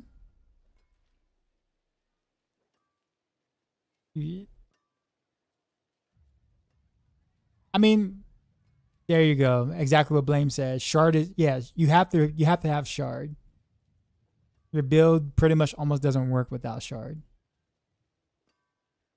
How do you fix your resource? I explain it in the guide. And there's also a video guide that also explains. Yeah. So it's under gear. The gear section towards the middle towards the mid to the end of the gear section. And it's also in the guide under facts, but the video guide might be more helpful.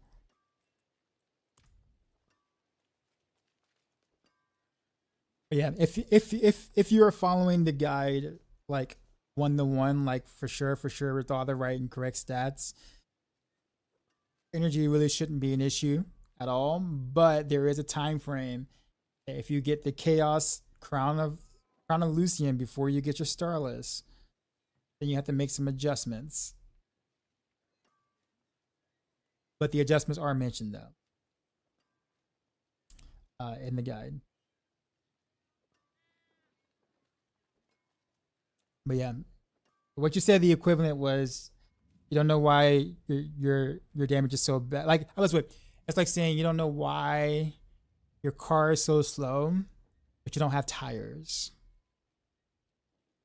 Like you're like literally riding on rims, but you cannot understand why you can't go like beyond 15 miles per hour, right? And it's like, well, I would say engine, but your car wouldn't move at all if you didn't have an engine.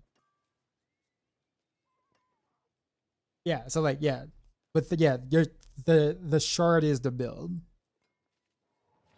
because you can't spend preparation. You also not only that, but you yourself isn't really doing much of the damage. Your clone is. So if you can't spend energy, right, then you can't use preparation. If you can't use preparation, you can't get your clone off a cooldown. If you can't get your clone off a cooldown, you don't do any damage, which means that there's a lot of the guide you aren't following quite yet, or you just don't have you don't have a lot of the pieces in the guide. So yeah, I will watch the video for resource management, but I will go back to the guide and look at the variants. There's a starter variation for that purpose.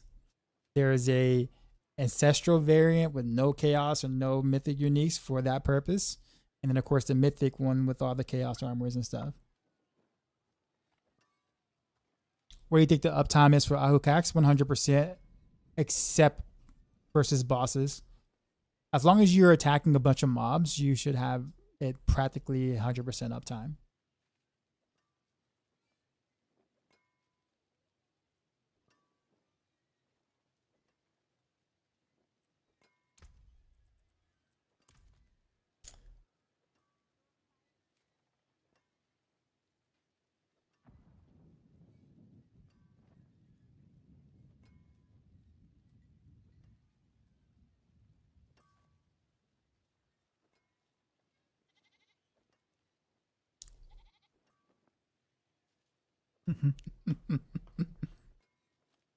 All right. Well, I just started a little earlier because I know I was going to have to get off early or get off or have something to do before midnight. So, we're going to head out. I thought the trash died so fast I don't have enough time not being healthy to proc out. It does. If you look at the proc above your bar, like the little cax icon or whatever like that, as you're attacking, you'll see it. Now, I will say like in T4 content, you don't really need to use cax actually at all. I would almost go Ohm. Go something like Neo Ohm or something, and then go Sir Seth for your wolves, but go Neo Ohm for attacks for the movement speed and a little bit of damage for T4. That is. Now, if you're gonna do any speed pits, definitely go back to cax for sure. Don't do what I did where I forgot to equip cax for any pit stuff. That's what you did, yeah. So yeah. Wrong thing. There it is. All right, let's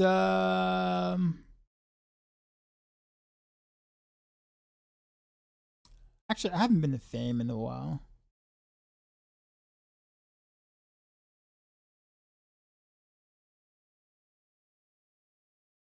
She's been up for 10 hours though. She might raid out pretty soon. Snuggy is streaming. Yeah, cool. Cool. So Snuggy's a cool guy. He is definitely not shy of the kind of individual that he is.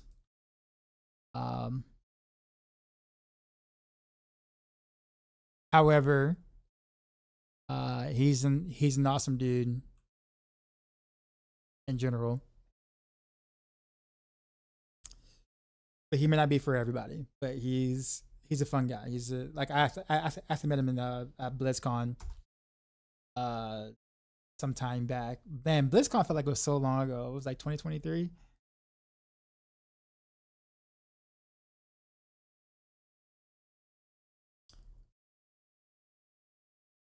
But all right, I may not be on Thursday night. I'm trying to do 4 nights a week, so Monday, Wednesday, Friday, Saturdays. Plan on doing this week. If anything changes, you know, then I'll boot up tomorrow night. But if not, for sure, expect to see me Friday. I will definitely have up the actual Rain of Arrows build by then, for sure. And then we'll run some Rain of Arrows, kind of make some adjustments and those kind of things, and go from there. I think I did as much as I possibly could on the Heartseeker front, and probably will be the build I min max, like actually get, you know, pull out my best bow and, you know, remaster work all the gear that is, you know, it's kind of trash masterworks right now. So we'll make it real good after I done test everything. But enjoy Snuggie, and as always, till next time.